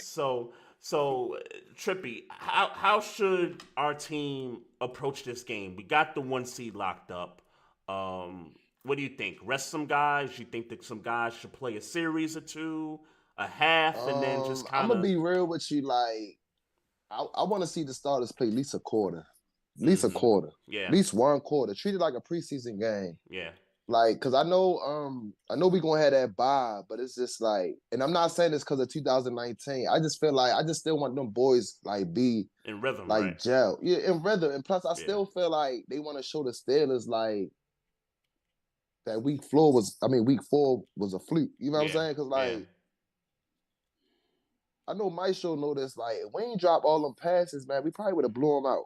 Just being real with you, feel me? The final score was what? 17-10? 13-10 or something like that? Yeah, 13-10, 13-10, yeah. Feel me? So, yeah. And then if you think about that, we still had an opportunity to win that game, but of course Ravens do, dumb stuff, you know what I mean? But you could tell, like, we learned from that. You feel what I'm saying? But I do want to see the starters play 1 quarter, but hey, if the Ravens choose not to start the starters, I still feel like them boys gonna come out there and give it all they got. You feel me? Like, no matter who's the quarterback. I heard some Raven fans say they want to see Malik start. They said they want to see Snoop start. I understand why they want to see Malik start, because Snoop probably ain't going to be here next year. But the thing is, what if, and I hate to say this, what if we had to come where as though we might need an emergency quarterback to come in? Who, you know what I mean? Who we going to trust? Like, is it going to be Snoop or Malik? You know what I mean? That's a good point. I would literally... So I would start Lamar, right? I would put Lamar in a game for me at least a half, and then I wouldn't go to Snoop. I would go right to Cunningham to finish out that game. Protect Lamar, protect the starter, and then protect the backup. Right. I would go about it that way. Yeah, I agree with that. All right. Well, look, man, I ain't gonna hold you. I don't have high expectations, so sweeping the Ravens is my Super Bowl. I ain't gonna hold you. Have at it, man. Yeah, look, and y'all got all rights to not have the same further for this win than I got, but I ain't got shit else to celebrate. Even if we make the playoffs, I'm a root for my team. That's my team, but I've watched my product all year. So, you know what I'm saying? I'm not happy about it unless we go in wild card round and like fuck somebody up. Miami would be, I think Miami would be your likely opponent. Yeah. Because Miami would have to beat Buffalo, knock them out. Right, they would be 2 when you guys would be 7.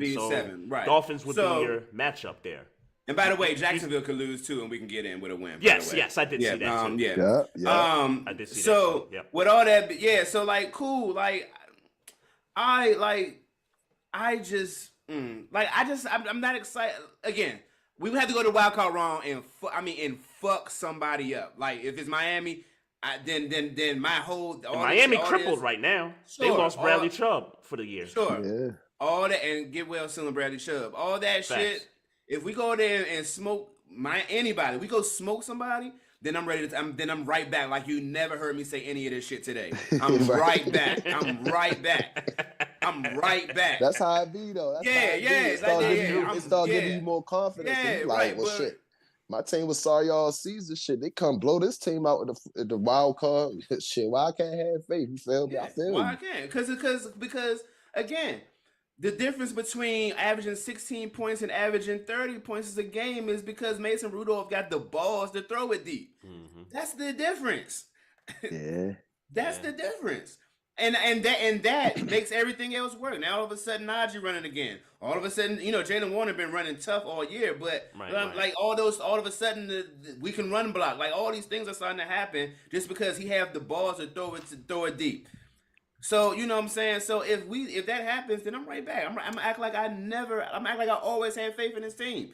I'm gonna delete this fucking episode. Like nobody's gonna ever know that I didn't believe in my team. But outside of that, like everything else is just all right. God bless. Like my team not quitters, but my team ain't never been quitters. So that you ain't telling me nothing new. Man, I always thought that this Buffalo Bills bet in your team would have some kind of connection to end the season. So your team could get in the playoffs and you could get your money, or you could not get your money and not get your team in the playoffs. Like, hey man, and crazy. I could use the money, but that's crazy. So what you gotta bet on that the Bills not gonna make the playoffs? Yeah. Mm-hmm. So I did it in the preseason, by the way. So look, let me ask you something, right? Mm-hmm. So is it a way we beat y'all, right? And the Bills still can't make the playoffs? If we lose, I got it written down. If we lose, Indianapolis and Houston they can't tie, and Jacksonville and Denver have to win. Yeah, well, I ain't gonna lie. I did bet a Bills fan. I was feeling very cocky. They weren't gonna make the playoffs. So. Yeah. I hope something happened. Yeah, I ain't gonna hold you. I'll be honest, man, and I will hold this, and it just is what it is. I watched how Pittsburgh played against Buffalo in the preseason, in the first quarter, and I said to myself, "Oh shit! Not only is Pittsburgh gonna be all right this year, but Buffalo might not be all right this year." Mm-hmm. And I rode that. And then I seen shout out Ashley Baker. I seen Ashley Baker posted preseason saying Buffalo not gonna make it. I said, "Oh shit! People are seeing the same thing I'm seeing." Mm-hmm. I got $20. I got $20 to burn. Fuck it. Did it, and here we are. It was looking good though. Mid-season, it was looking like it was going that way. They lost. Who they lose? So what? You did a bet? What you did a bet on FanDuel or something? Yeah, on the sports book. On the sports book. Shit, I wish I would have did that. I bet Bills fan $50. So hey, mm-hmm. So if it pan out and you see a new mic or some shit look different over here. Yeah, like hey, it's me. It's me every time. This dude gonna be beside himself if Buffalo loses on Sunday. but you do need to let him know what your bet was. Oh, of course. Of course. I bet that the Chicago Bears was gonna win the NFC North. Well, I did a little 8-leg. And I ain't gonna lie, I kind of cashed out early. I think I only cashed out for like $3.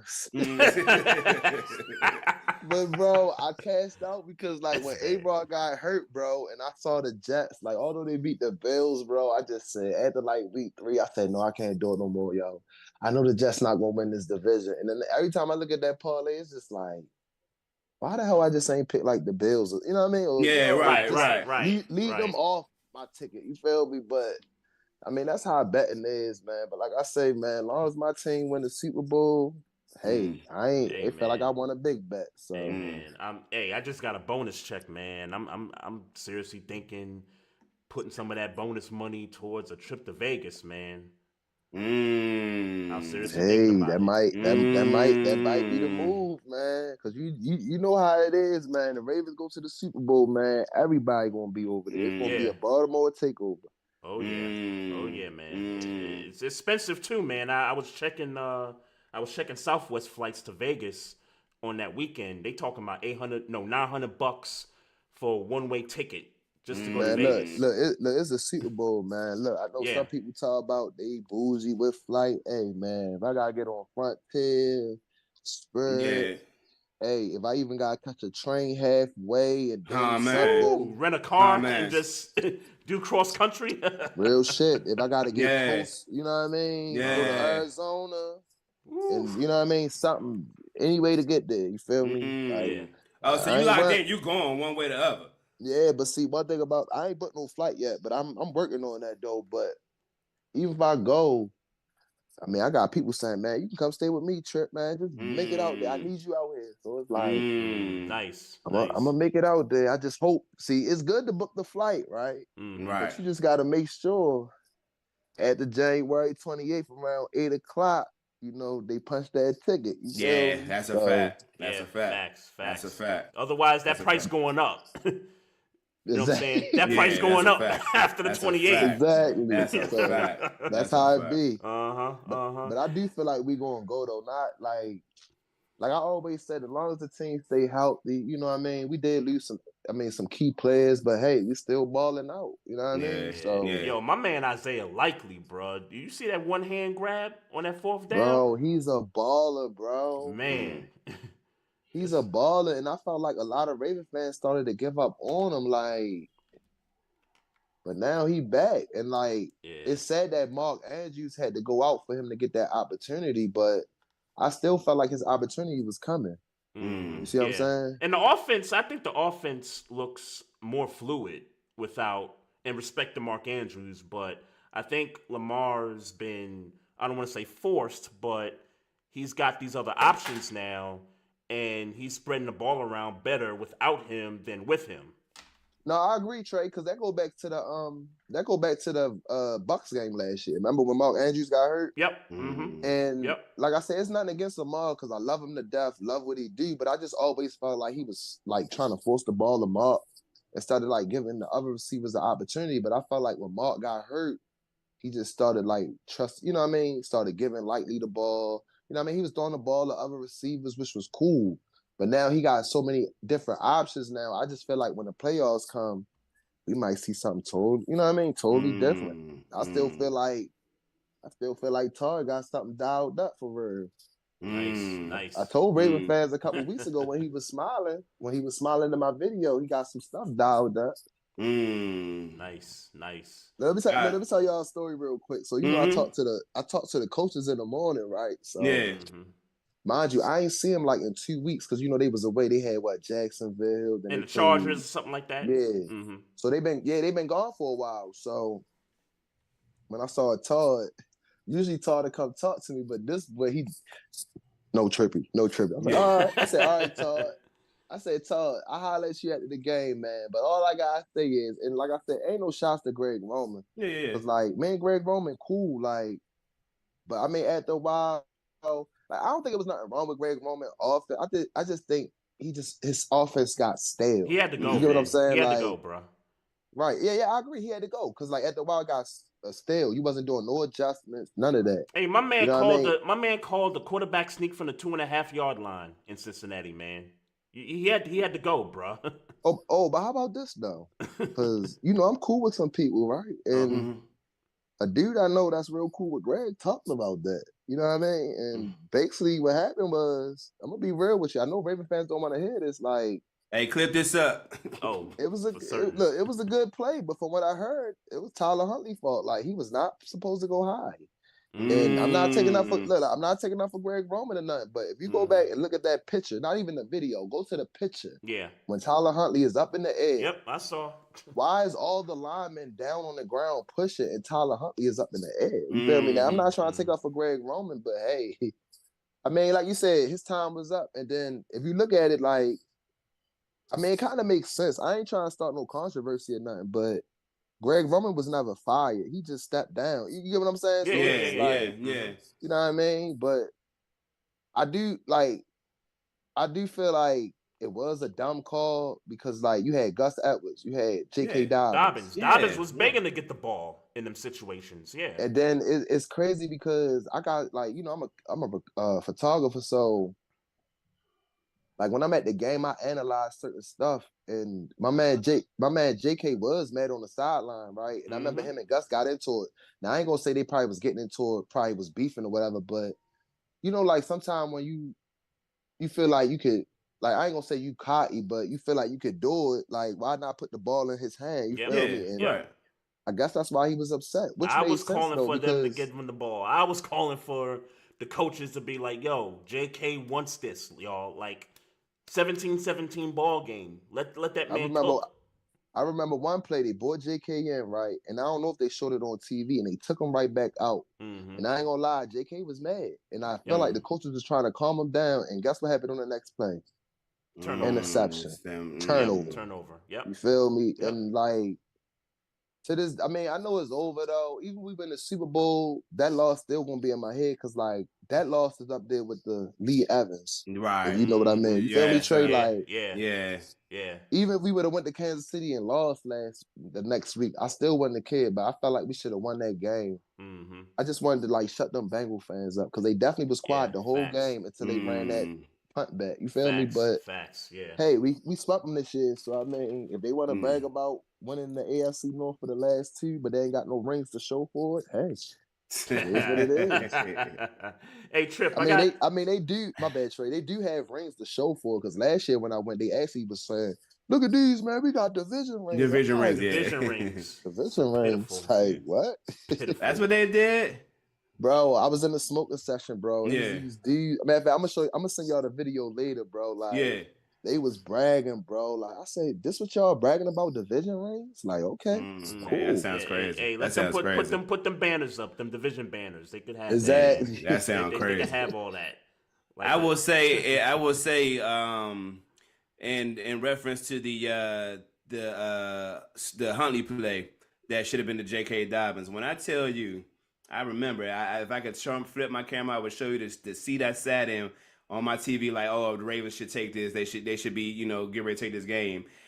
The laugh that I had when I watched Huntley dumbass jump over that pal and get that ball. Now I laughed so motherfucker. I laughed so I couldn't wait to see this guy right here on Tuesday, because I was like, what the fuck is y'all doing? But look, you know what's so crazy? Even before that play, even Trey can vouch for this. Like, before hold on, I think before they did, because I think that was like what, third down or second down? It was a third down. So, and on that same drive, Trip, on that same drive, they put Ricard. Oh my God! And they tried to throw the ball to Ricard in the flat, and he missed him. And look, I ain't gonna lie, it was a perfect play, but Huntley didn't throw the ball right. Like, it was short. Like, man, I to this day, man, I still don't get that, man. I ain't gonna lie, I'm gonna have to have a conversation with Greg myself and actually get some scoops on that, because I want to know. Because even when I saw Snoop training camp, like I said, I'm a people's person. Like, I made jokes and all, but when I saw Snoop, I really wanted to say. But I said, "What's up, Snoop, man? We gonna get him back this year." But I wanted to ask him, like, Snoop, what the fuck was you thinking, Snoop? Right. You know what I mean? Like, what was you thinking? That's crazy. Hey, Trip, I got two more things for you, man. You got to tell me the results of Najee Harris snatching that flag from you in last year's Steeler game. Like, what was the fallout from that? Like, did you get the flag back? Or you had... all right. So look, I ain't gonna lie. This is exactly what happened, right? So I went to the smoking section, right? So I ain't gonna lie, I smoked, got my medical card. So I'm a friendly person. So I had this white lady. She real cool, Miss Chris. Me and her actually cool now. So I got my bag that I usually take to the game. So I had my camera in there, but I didn't close my bag all the way up. So when I gave her the blunt, she was just being friendly. I set my bag down, but I knew nobody wasn't going to touch it, so she picked it up and put it on her back. Yeah. But mind you, it was open. So I was talking to some friends. All I heard was boom. I said, not my camera. So my camera lens broke. So because like I said, I like to take pictures, right? So even on that Najee Harris touchdown, I probably would have caught the picture, but I was so upset. Like, I didn't even want to bring my camera back out because I had another lens too, but I was like, all right, fuck it, cool. I said, man, I just want us to win this game, whatever. So when Najee Harris scored, I'm like, man, fuck this. I'm about to just Like, now if you looked at the video, some fans was like giving him the fingers, hitting him and stuff like that. Cool. Yeah, I saw. Yeah. Now I was waving my flag, but it was tangled up, so I didn't really get a chance to like spread it all the way out, and he just snatched it. You know? Yep. Mind you, he was so close to me, I could have smacked the shit out his helmet. Yeah, right. But like I said, right, like I represent the Ravens, so Yeah, like, respect. I don't want to do nothing to, you know what I mean, cause me to get banned or whatever. Because I even had Raven fans saying, man, I wish I was there, I would have jumped. I'm pretty sure, y'all would have did it, but I wasn't going to do it. Right. Because I look at it like it was all. You the man it of was the all fun people. games. Yeah, fun games. Right. It was all funny games. Like to this day, some people still be mad. Like, oh, you want your flag back from Najee? I got my flag back from Najee. You feel me? Yep. I got my flag. Matter of fact, is it this one? Was that the one? It might be this one, if I'm not mistaken. Oh man, hey, as long as you give me a flag back, man, because I was upset for you, man. All he did though, after he snatched it, because like I said, some people say they saw it on TV, but when I watched the replays, I ain't see it. But he threw it on the ground, and the dude that worked there gave it back to me. So I mean, I wasn't tripping though. But, yeah. I mean, that comes with the game. Yeah, like that. Yeah. Especially coming from the actual player, like that, like we know that ain't no. But look, hey, bro, it was funny though, cause like after that game, he was talking shit. Was like, hey, did y'all get that when I took that dude flag? And if you go on his page, that's the first thing you see when I got my flag took and I got my hands like this, and he just waving my shit. Like, I remember. I ain't gonna lie, that's dope. To be honest with you, I'm gonna get that picture printed out, and I'm gonna see if I can get him to sign it Sunday. I mean, that's what's up. There you go. That's what's up. That's a move. There you go. Yeah, that's a move. And to be honest with you, bro, like, fuck with Najee Harris, bro. I ain't gonna lie, I remember when I wanted him to be a Ravens, because I mean, I remember when he went to Alabama, he was tough. You feel me? So it ain't no bad blood. You feel me? Like I look at it cool, like man. That's what's up. I look at it like now, every time there's a rival, like, you know how they make the hype videos, I'm pretty sure they're gonna put that in there. To this day on my TikTok, everybody tagging me like, yo, that's you feel me? But man, I had little kids the other day ask me, hey, Trippy, why you letting Najee take your flag? And I'm like, but it's all fun and games. Yeah, man. Ain't no, you know what I mean? This shit ain't real. That shit ain't real, man. That nigga's getting paid to play football, and we paying to watch. You had people talking about, entertainment. I should have fell over the gate. I should have sued him and all that. What you talking about, man? Entertainment, man. Entertainment. That's all it is, man. Mm-hmm. Hey, one last question for you, man. Your top 5 Ravens players all time. But you talking about former, or you want me to talk? Can I just do former? I don't really want to do current because I don't like. Whatever you want to do, man. It's your list. Right, I got you. It's your list. I got Ray Lewis. Yeah. Ed Reed, Terrell Suggs, Jamal Lewis, and there's a couple more. But I'll put Peter Borwell on it. Okay. Peter Borwell. I love that. Yeah, I love that 5. Okay. Yeah, that's cool. Jamal Lewis. Hey, Maestro, I still got Jamal Lewis jersey that I won from you in a bet some years ago. Yes. Which one was that when he broke the record against y'all? What's that? No, I think it was so long ago, but it was NBA related. It was okay. It was NBA related.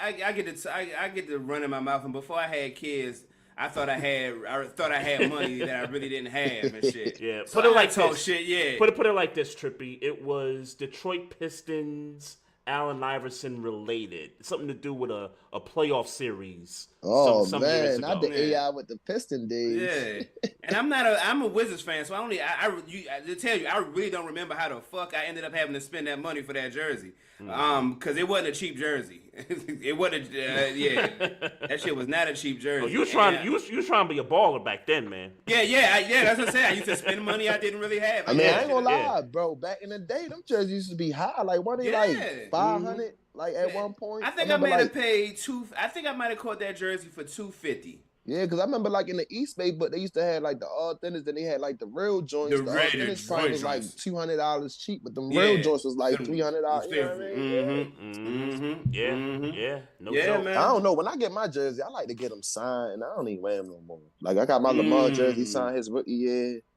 I ain't wear it yet. Got Zay Flowers. I gotta get an Odell Beckham jersey, see if he can sign that. So That's what's up. Hey, Trip, man, this was fun, bro. Yeah, for real. Appreciate you coming on here, man.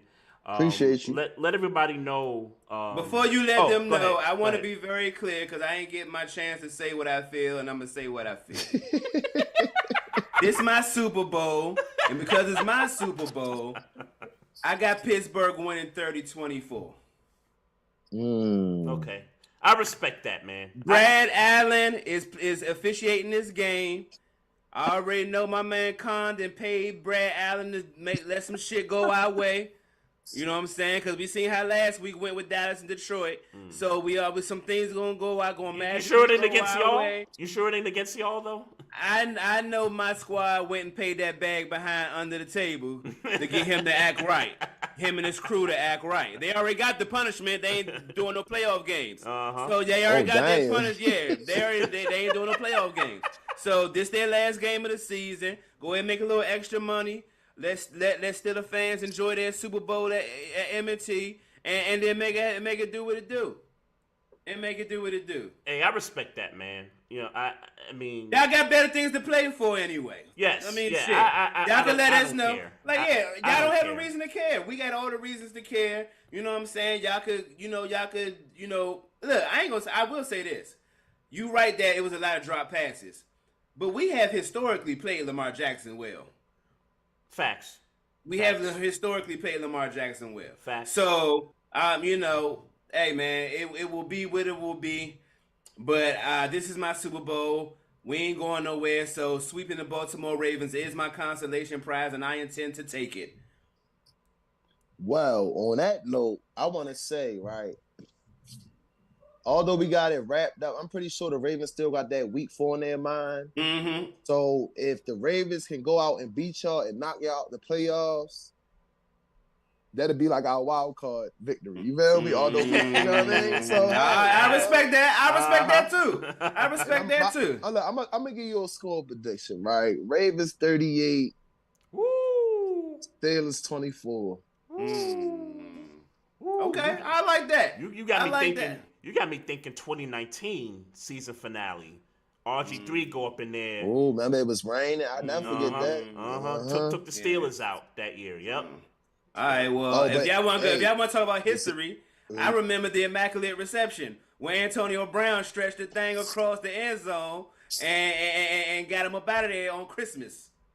If we talk revisionist history, I remember that. All right. That's what's up. Why would you bring that up? I'm so mad about that game. Sick. Like, bro, when I said I was like, yeah, we got this game. And then when you brought up that game, every time somebody bring up that game, you know what I think about? Mike Tirico. Oh, the game is over. Yeah. You know how you got that. Yeah, you know how you like. I'm like, oh my god. That was a terrible day for me, man. My Knicks played on Christmas that year too. And they lost their game earlier that day, and then the Ravens, they blew that one, later that night, man. I'm in my in-laws' basement just like looking around like what the hell, man? Oh, nigga, I'm going crazy. Yeah, I think I was at my uncle's house, but but they left me by myself because they know leave me alone about the Steelers. They had me outside. The TV was outside. It was cold outside, but I ain't care. Yeah! Going crazy. My grandmother, what's up? Ain't nobody, don't say nothing to me. So what? Right You the now. only Steelers fan in your family? Yeah, literally. You got any Raven fans in your family? All of on my father's side, outside of my actual father, who's a Commanders fan, and at this stage of life is talking about like I don't even want to be a Commanders fan no more. I want to be a Ravens fan. Hey, tell him I'll send him the paperwork. Yeah, I'll send him the paperwork. Yeah. But most of them are Ravens fans. We'll send him some merch too. You need some merch? Yeah, yes, sir. Yes, sir. Don't worry. Send that burgundy and the purple. When y'all do that, I'm gonna just bring the Commanders stuff through because I ain't asking you to be a Steelers fan. But you can't be my father and be a Ravens fan. And my father is 59. Gary turned 59 this year. It's too old to switch teams, bro. I'm not going to respect it. I'm going in. That I agree with, though. It's too old. When you at that age, yeah, you just gotta live with it. You gotta ride with it. He saw the good. He saw the good and the bad. So at this point, you might as well just you gotta live with it. You gotta ride with Magic Johnson and Josh Harris at this point. You gotta live with it. Gotta ride with it, man. Hey, Trip. Go ahead. Yeah. I was gonna say, man, let everybody know where they can find you at on social media and some of the things you got coming up. All right. On Instagram, you can follow on IG. You can follow me at Trippy_Kicker. I also got a photographer page, Trippy_Flicks. My TikTok is TrippyKicker1. I mean, you can't miss me because I got my jersey inside of it. I mean, I'm inside the picture.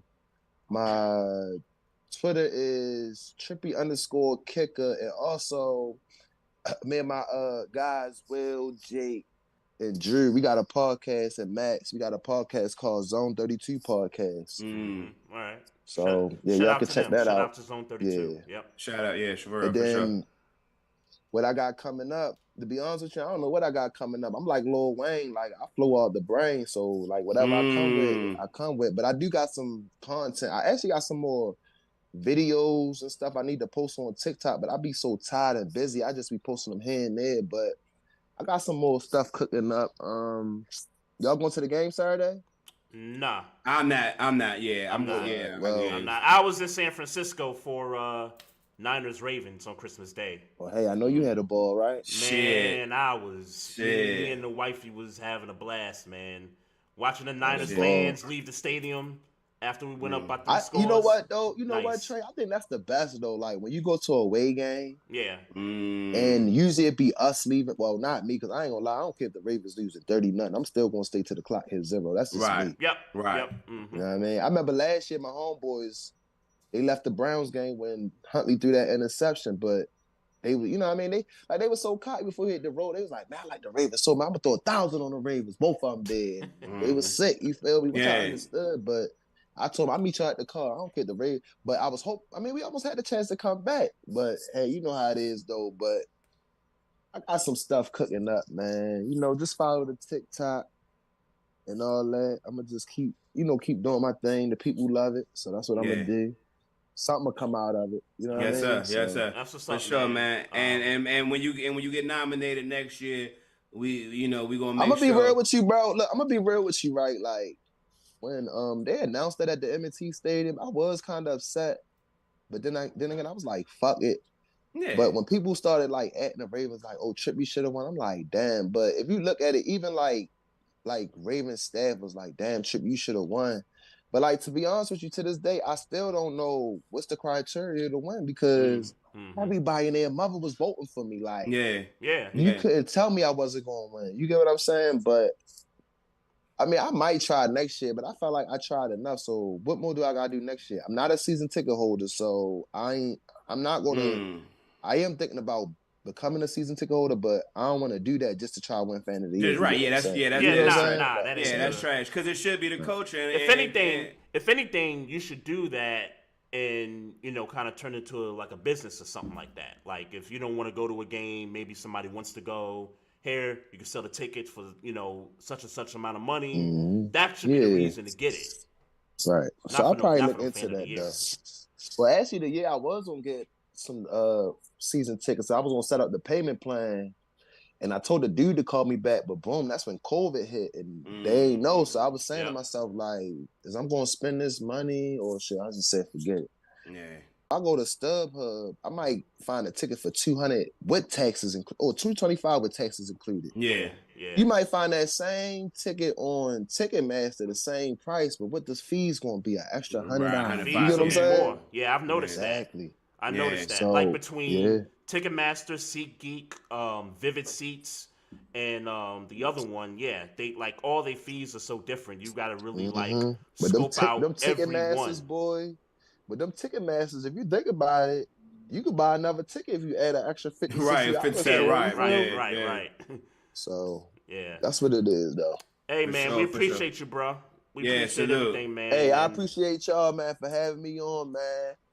anytime, hey, if you want to do a little pre-talk after the game, let me know. I'm always willing to come on, man. That's what's up. Yeah, All we right, definitely no about to doubt. lock in, be out there. You know, I will Trey out there. That's a drive for me, but I'll be out there. We gonna link up. All right, bet. Just let me know. Yep. Yes, sir. No doubt, Yes, man. sir. All right. Appreciate All you, right, bro. All right, my guy. Be safe. All Be right. safe All out right. there. Be safe out here, man. Happy New Year to you, bro. Same to you, bro. No Yes, doubt, no sir. doubt. It's the homie Trippy right there, folks.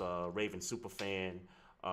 Goes to all the games, practices, training camps, and your away stadium and all that. So shout out to him, man.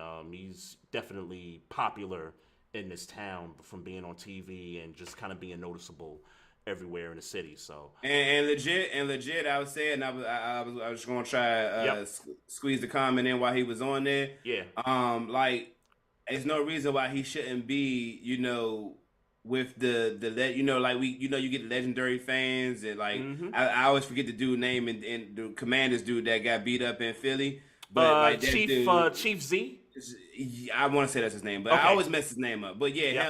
him, like like those fans that are known for being fans of that team and they trap like it's no reason why Trippy shouldn't be Like in a Jets example, Fireman Ed, like that's a right, popular exactly, right. fan of There's the no team. reason why Trippy ain't that right now in a Baltimore Raven culture. So I mean, shout out to him and to be frank, he should be respected as that nationally. Yeah, for you know for what I'm certain. saying. So For shout out certain. to Trippy, man. He makes these highlights. Like people don't Yeah. realize. Like when NFL Network and some of these other networks rehash the highlights of these Raven games, he be in these clips sometimes. So yeah, for certain, man. Love his work and everything. So,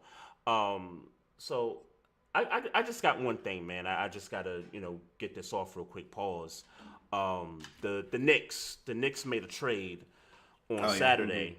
The Knicks made a trade with Toronto, which I was surprised because, in case you didn't know, the Knicks are in a lawsuit with the Toronto Raptors. I didn't know that. The story was very quiet, but long story short, someone that used to work for the Knicks works for the Raptors. They were using, and I'm just kind of paraphrasing, but they took some kind of software or something from the Knicks and kind of, took it with them to the Toronto job and was kind of using it to the advantage. And I guess the Knicks got a hold of that, and so now they're placing a lawsuit against the team for that. So I don't know where that stands. Like I said, I'm surprised that they even made this trade happen in light of that, and maybe the trade is what maybe kind of puts the lawsuit to the side, or maybe not, or maybe kind of wipe it away at all. Right. But Knicks fans, I've been talking to a bunch of Knicks fans, and I know they've wanted OG and Anunoby for quite some time. Obviously could defend the other team's best player. Right. Pretty good from 3-point range. Can play defense and all that. So I'm at first I was a little like, okay, disappointed that RJ had to go. I think we've kind of seen the cap on RJ's game at this point. It's year 5, and there's still the inconsistency there. Emmanuel Quickly situation, this was his contract year. It seemed like the Knicks weren't going to pony up the money for him to back up Jalen Brunson, because that's really what we're kind of talking about at this point. So, for him to go to Toronto and for him to get the opportunity to start, they kind of did him a solid in that, right?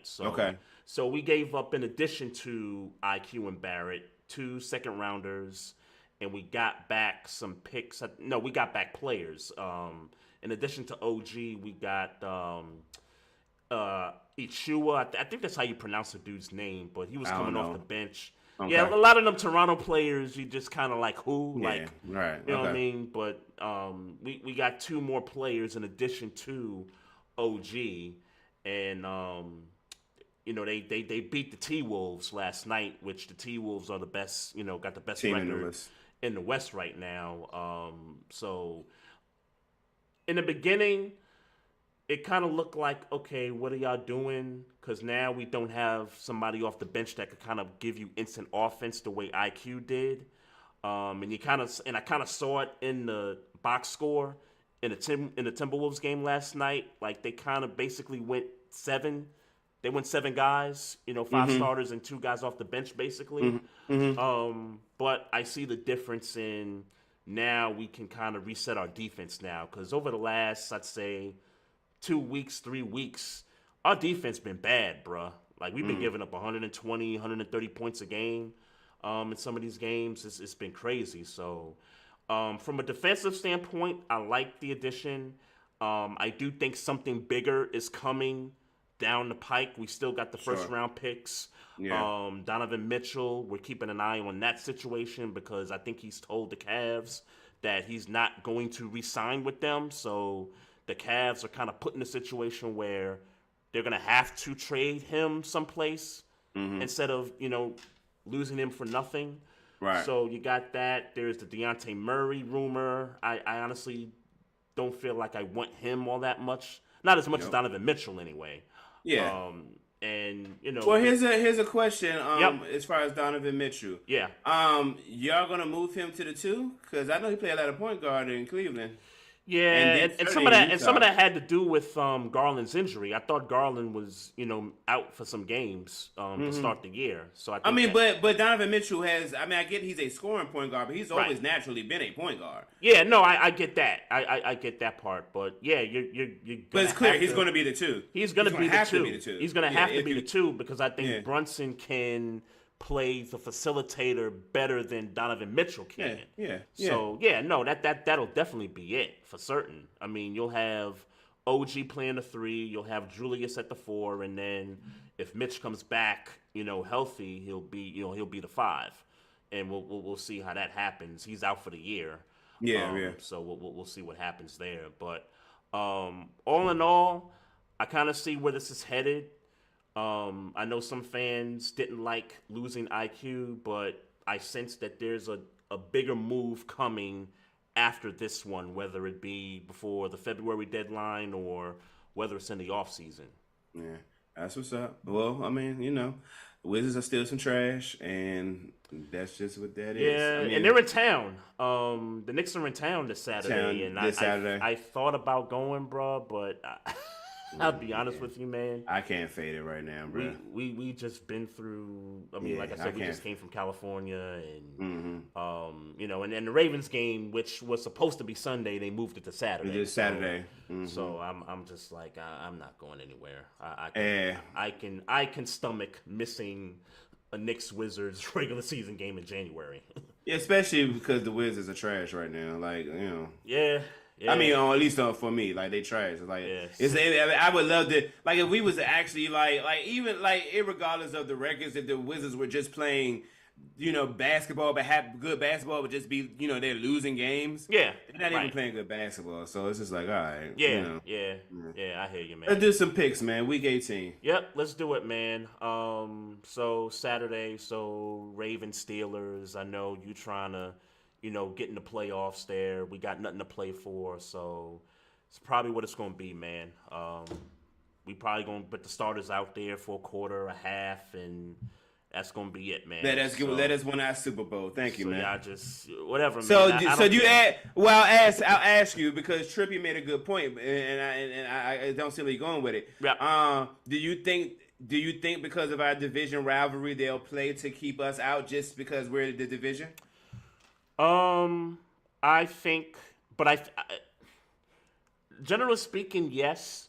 But I think somewhere in their minds they're thinking about 2019 and how that went out. Because remember, Lamar didn't play in the finale at all. A lot of those guys didn't play in the finale at all. And then it ended up being, 3 weeks between real action, and you kind of saw it against the Titans. Like, they came out flat, they came out rusty. So I think somewhere in their minds they're thinking about that, and they're saying to themselves, we need to play Lamar. We need to at the very least, play him a half or a quarter this week. Get the practices in, get these guys, going, and then game time, play him a quarter, and then at that point you just kind of gauge, okay, we'll start taking out starters one by one. And then however else it end, just let it end that way. Right. And I guess for your sake, you hope your team takes advantage at that point. Yeah, man. Look, man. Like I said, I'll have that. I know, especially if y'all win the Super Bowl, there won't be too much to talk about. But I like to have that consolation prize. Give me the consolation. If I can't get the prize I want, I'll take the prize I can get. Yeah. So you For guys now. won't know your fate. Like, so you get the win, you guys won't know your fate. We gotta wait for Buffalo or Jacksonville to Buffalo lose. and really that's the game you should be paying attention to. Buffalo and Miami. That's the game that's really going to determine y'all's fate right there. Well, again, if we win and Jacksonville loses, we do get in. Oh, regardless of what Buffalo does? Right. Okay. Right. So yeah, right. I don't know exactly how it works, but Okay. that's what I read via Twitter. Got you. Okay. Yeah. Okay. Texans at the Colts, which is basically winning you're in for either one of these teams, and both of these teams can still win the South if Jacksonville loses their game. Yeah. Right. So what you think, man? Colts. I'll take the Colts. You take the Colts? I'm gonna take Houston. I'm gonna take Houston. See, you take Stroud back. Oh, he is back. He's back. Never mind. He's back. Okay. No, then give me the Texans. Oh, okay. Yeah, he played last week. Now Yeah. Oh, okay. So I know I was knocked out all weekend. I know I was tired all weekend. he played last week. I didn't know he was back. Yeah, well, did he look normal? Yeah, he looked normal. Okay. He looked normal. So yeah, I'll take the Texans. Okay, I'll take Texas then. Yeah. Yep. So Browns at the Bengals, really a meaningless game because the Browns have the 5 seed locked up. Yeah, but give me the Browns still. The Browns still? All right. Yeah. I'll take the Bengals. The Bengals are out of it, but Cleveland will probably start thinking about resting their guys too. Minnesota at Detroit. Give me Detroit. Yeah, I'll take the Lions. The Lions still have something to play for. Right. Yeah, Jacksonville. We talked about Jacksonville playing in Nashville against the Titans. Feisty Titans team. I don't think the Titans are going to go quietly, but I still think, and if Trevor Lawrence comes back, that's the other thing too. Yeah, I'll take the Titans. You take the Titans? Okay. For obvious reasons. Obvious reasons. Yeah, I think the Titans will fight, but I think Jacksonville, like they've been through a lot this past month. 4-game losing streak and still somehow at the top of the division. I'll take Jacksonville. I don't give a damn about Jets Patriots. Yeah. Falcons at the Saints. I mean, I guess we got to care because they're playoff implications. So give me the Saints. Yeah, the Saints. It's surprise, man. They surprised last week, man. But Buccaneers big time losers last week for that one. Yeah, but for sure. But give me the Saints at home. And then the Bucks on the road in Carolina. I'll take the Buccaneers. So that would make the Bucks the NFC South champions there. Yeah. Bears, Packers in Green Bay. I'll take Green Bay. I'll take the Packers. Yep. I don't care about Broncos, Raiders, Eagles in New York against the Giants. I'll take the Eagles, sure, but that seems like a pointless game too. It does, but I think for the morale of the Eagles, they better win this game. They wanted to get a win, right? I agree. They better win this game. Well, they could still win the East, so yeah, they gotta come out and start firing there. I can't imagine. I mean, and I could be wrong. Obviously, I can't imagine the Giants coming out and giving a damn really. Yeah. One more note about the Eagles. I've been seeing a lot of stuff about Sirianni losing his job. Like, I'm like, the dude was just in the Super Bowl. Like, what are we talking about here? It's crazy. Yeah. It's crazy. I don't got time to engage in ignorance. No, I'm not. But I just wanted to point that out and say that that's absolutely nuts. That a guy that took you to the Super Bowl, y'all ready to call for his head already. Like, cut it out. Seattle at the Cardinals. I'd say Seattle. I'll take Seattle too, and they're gonna need some help. Yeah, even if obviously. they win. So even if they win, right? I will take Kansas City over the Chargers. Yep. Even though they got the 3 seed locked up, but I think they still win. Rams at the Niners. Both teams. This is meaningless. They're kind of where they are, right? Kind of where they are. I know the Rams would have to hold on to 6. They could drop to 7. So I'll say Rams. Sure. I think the Niners will start, putting some guys to the bench. Yeah. At the point. Okay. Cowboys at the Commanders. Yeah, Cowboys. This is one they better get. This is typical. You know how these Cowboys get, man. Like, especially. Because what's the worst case scenario they lose? The 5 seed. Right. Exactly. They have to go on the road, but against Cowboys, the South. Sure, but if we're talking Cowboys and Super Bowl expectations, they've been a not very good team on the road. So for them to be in the 2 spot and to hold on to the 2 spot, that's going to be critical, because now you don't have to see the Niners until that NFC title game. Yeah, but I don't see them. Not this week. All right, I don't either. I would hope so, but rivalry games, you just never know, man. Never know. And then the night game, which everybody thought was going to be the night game, Buffalo in Miami taking on the Dolphins. And I know for your purposes, you're going to pick Miami. I got Miami, yep. You're going to pick Miami. I am going to pick the Buffalo Bills. And let me just apologize to Bills Mafia right now, because I counted you guys out week 11, week 12, something like that.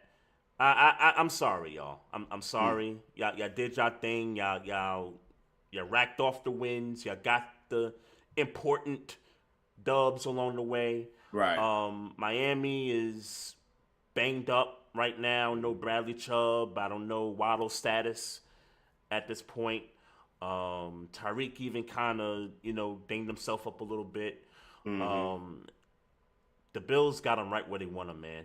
Yeah, they got him right where they want him, and I think it'll be a good game. I think it'll be a good game, but I think Buffalo comes out on top, and they end up being the number 2 seed, which is crazy. That's crazy. That they was just 2-3 weeks ago, they were the number 11 seed in the conference. Yeah, that's crazy. Or they could be out altogether, which is also crazy too. Yeah, which is also crazy too. So right, hey man, but I'm just saying, man. Josh Allen, man. Yeah. Josh Allen, man. Yeah, no, facts. But I would still say this. Mm-hmm. That window might be starting to close. Mm-hmm. Yeah. I think that case still is in point. But they need to give James Cook some burn. Like, what they did to Dallas, like, right. You see that Buffalo in the postseason, there's gonna be problems. That's a problem, yeah. That's gonna be a problem. So yeah, for sure. Shout out to everybody in the chats, man. I see Y Soul up in here, YouTube. What up? I saw Mocha Bella in there earlier. Yes, we did whoop the Dolphins' ass, Mocha. We did that. Shout out to X Squad Radio in here. What up? And more importantly, the homie Trippy, for coming through and talking the talk with us. Everybody continue to follow us on the social media platforms. Instagram, you can follow us at Barbershop Sports Talk Podcast. Also on Twitter at Barbershop SPOR2. Also, you can click the like button on our Facebook page. Click the subscribe button on our YouTube channel. Follow us on Twitch as well. If you got questions, comments, you could just email us at barbershopsportstalk1@gmail.com. And if you're listening on the audio side, write us a review. Let us know what you think about the show. It goes a long way. And, looking forward to this new year, man, to see what 2024 is about, man. Yes, sir. For certain. Love, peace, and happiness to everybody out there. And as always, even in 2024, mind your damn business. Drink some water. Oh yeah, we got him. Trey, Frazier, and Recording Maestro stopped. Styles, you know we got one. Right back like we left something. We don't duck smoke, we want all of it. So line them up, Trey shot with the blade, you know we sizing it up. I'm quick to catch the fade, you know Styles making the cut. Cause we coming out clean every time that we showing up. It's gonna be called The Barbershop.